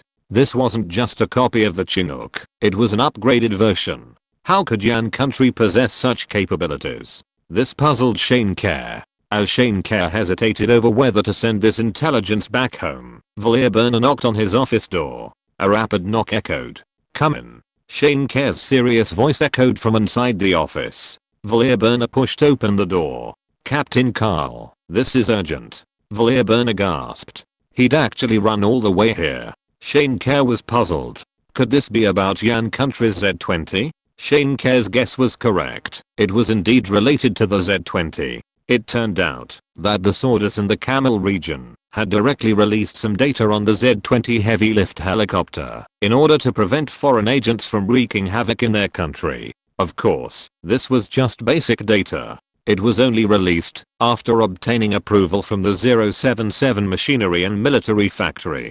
The main reason for this was the Sordus' financial strength. What? How could the Sordus in the Camel region release data on this weapon so readily this time?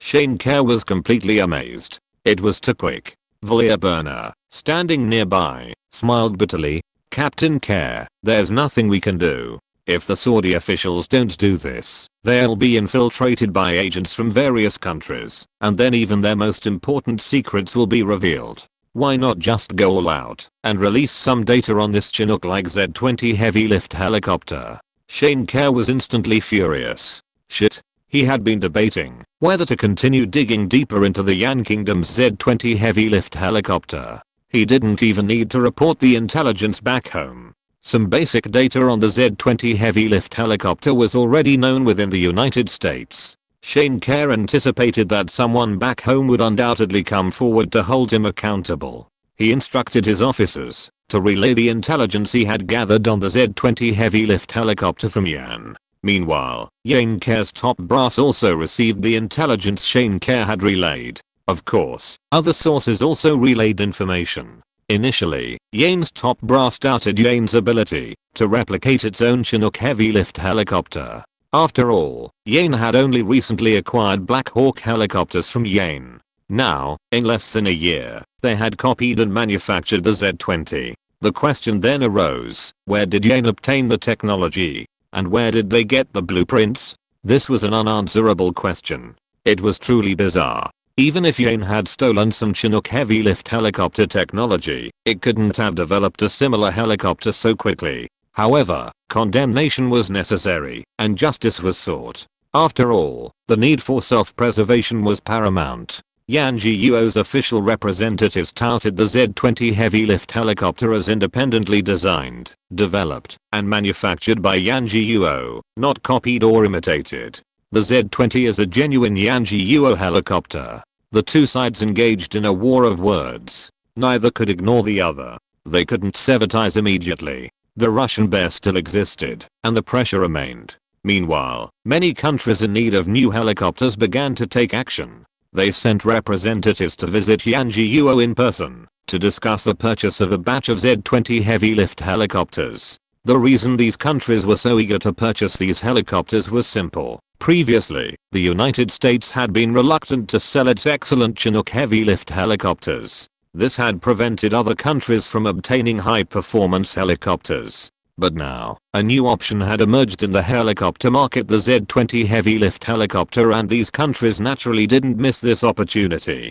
The Z-20 not only offers significant advantages in technology and performance, but also offers a relatively reasonable price, making it the preferred choice for many countries. The Z-20 can also be customized to meet the specific requirements of different countries. This will allow the Z-20 heavy lift helicopter to better adapt to a variety of complex environments and mission requirements. At this point, Boeing executives, responsible for the design, development, and manufacture of the Chinook heavy lift helicopter, were beginning to feel uneasy.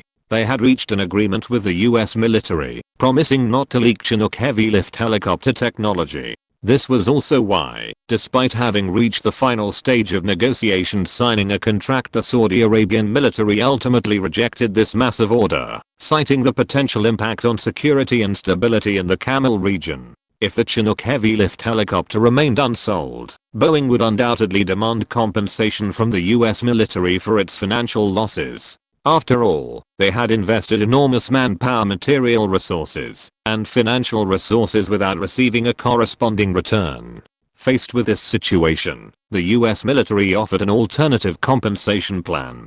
They stated that if Boeing could design a new multi-purpose helicopter, the US military would significantly increase the purchase quantity. This news was undoubtedly reassuring for Boeing. However, the development of this multi-purpose helicopter was progressing at a frustratingly slow pace. Many technological breakthroughs were needed.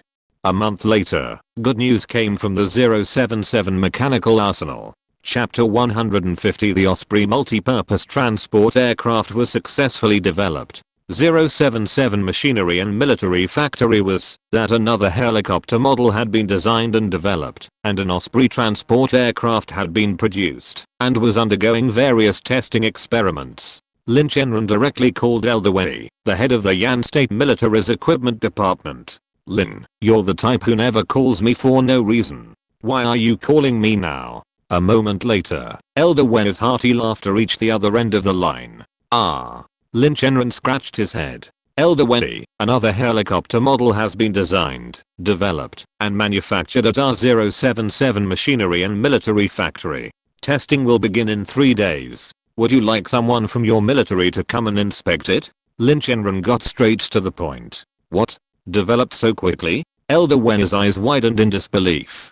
The development of this transport aircraft, temporarily codenamed the Osprey, was incredibly difficult, requiring numerous technical and engineering challenges. For example, it required a powerful powertrain, an efficient flight control system, advanced navigation equipment, and so on. Furthermore, the aircraft's safety, reliability, and maintainability also needed to be considered. Therefore, Mr. Weddy had originally expected the development of this helicopter to take a long time, but he was surprised by its rapid success and its entry into the final testing phase. He couldn't help but feel a surge of excitement and anticipation. "Go. I must visit the 077 Machinery Arsenal to witness the Osprey's maiden flight. This Osprey is truly unique, sporting a sci-fi design. Compared to a traditional helicopter, it's more of an innovative aircraft. Its unique features include short-range takeoff, stationary takeoff, and foldable capabilities, which make it an excellent transport aircraft. Furthermore, the Osprey incorporates many advanced technologies, such as high-tech materials and an intelligent control system." "Of course," Lin Chenran replied with a smile. "Otherwise, I wouldn't bother you." This statement was clearly a display of pride for Mr. Weddy, as well as a way of showing off his own Osprey. Finally, Elder Weddy said that he would go to the 077 Mechanical Arsenal with Old Man Zhang from the Yan Kingdom Navy to witness the first test flight of the Osprey multi-purpose transport aircraft. The Osprey multi-purpose transport aircraft is very suitable for the needs of the Navy, especially since it is a foldable helicopter. For warships with limited space, it is its dream aircraft. Welcome to you. The Osprey multi-purpose transport aircraft will definitely not let you down. Then Lin Chenran jokingly shook Elder Weddy. "Elder Weddy, this time we will charge a normal price for the Osprey multi-purpose transport aircraft. Unless your military can approve us to sell it to other countries. Otherwise the higher research and development costs will directly overwhelm our 077 Mechanical Arsenal." The real purpose was revealed, and Lin Chenran finally revealed his thoughts. "You kid, you really are the kind of person who never comes to me for no reason. Now you are negotiating terms with me? Elder Welly cursed angrily. Mr. Welly, to be honest, if we don't sell weapons and equipment to other countries, how will our 077 machinery and military factory get enough funds to carry out research and development on other projects? With your military, our 077 machinery and military factory would have starved to death long ago. Lin Chenran retorted directly. There was no way. The Yan state military certainly couldn't support the development of the 077 machinery and military factory right now. Even the purchase of Z-20 heavy helicopters was being scrimped and slashed, directly driving the price to the lowest possible level. Not a single profit was left for the 077 machinery and military factory. Lin Chenran didn't care. After all, there was a big money sponsor behind it. The Saudi kingdom in the Camel region had purchased a batch of weapons and equipment from the 077 machinery and military factory. The Osprey multi-purpose transport aircraft had not yet obtained export approval, so this was why Lin Chenran had to give a heads up to Mr. Wei, the head of the Yan State Military's equipment department. Mr. Wei also said bluntly, whether the Osprey multi-purpose transport aircraft can be sold depends on the test results. He didn't agree, but he didn't object either. Everything would be based on the test results. Not long after, the Yan State military delegation arrived at the 077 mechanical arsenal. Lin Chenran led the senior staff of the 077 mechanical arsenal to warmly welcome this group of Yan State military leaders. Standing aside, old Welly couldn't help but sighed. The development speed of your 077 mechanical arsenal is really changing with each passing day. He continued, your research and development level is absolutely unique in the country. Not only can you develop tanks, but also helicopters and warships, and even missiles. If you continue to develop at this rate, I'm afraid that the atomic bomb will not be a problem for you. Everyone laughed after hearing this. Lin Chenran thought to himself, in fact, we can really make atomic bombs, but we lack the corresponding equipment and raw materials. You know, on the network of the parallel world, there is detailed information on how to make atomic bombs. What is lacking now is only the equipment and facilities and the required raw materials. Lin Chenran jokingly said, Mr. Wei, as long as you provide the equipment, facilities, and raw materials needed for the atomic bomb, our 077 mechanical arsenal can really manufacture it. Mr. Wei was completely stunned. He was just joking, but he didn't expect Lin Chenran to take advantage of the situation and say that their 077 mechanical arsenal was capable of manufacturing an atomic bomb. You kid, you feel uncomfortable all over if you don't play tricks for a day. Mr. Zhang, a senior naval official at the side, scolded him directly. Lin Chenran scratched his head and smiled bitterly. Just kidding.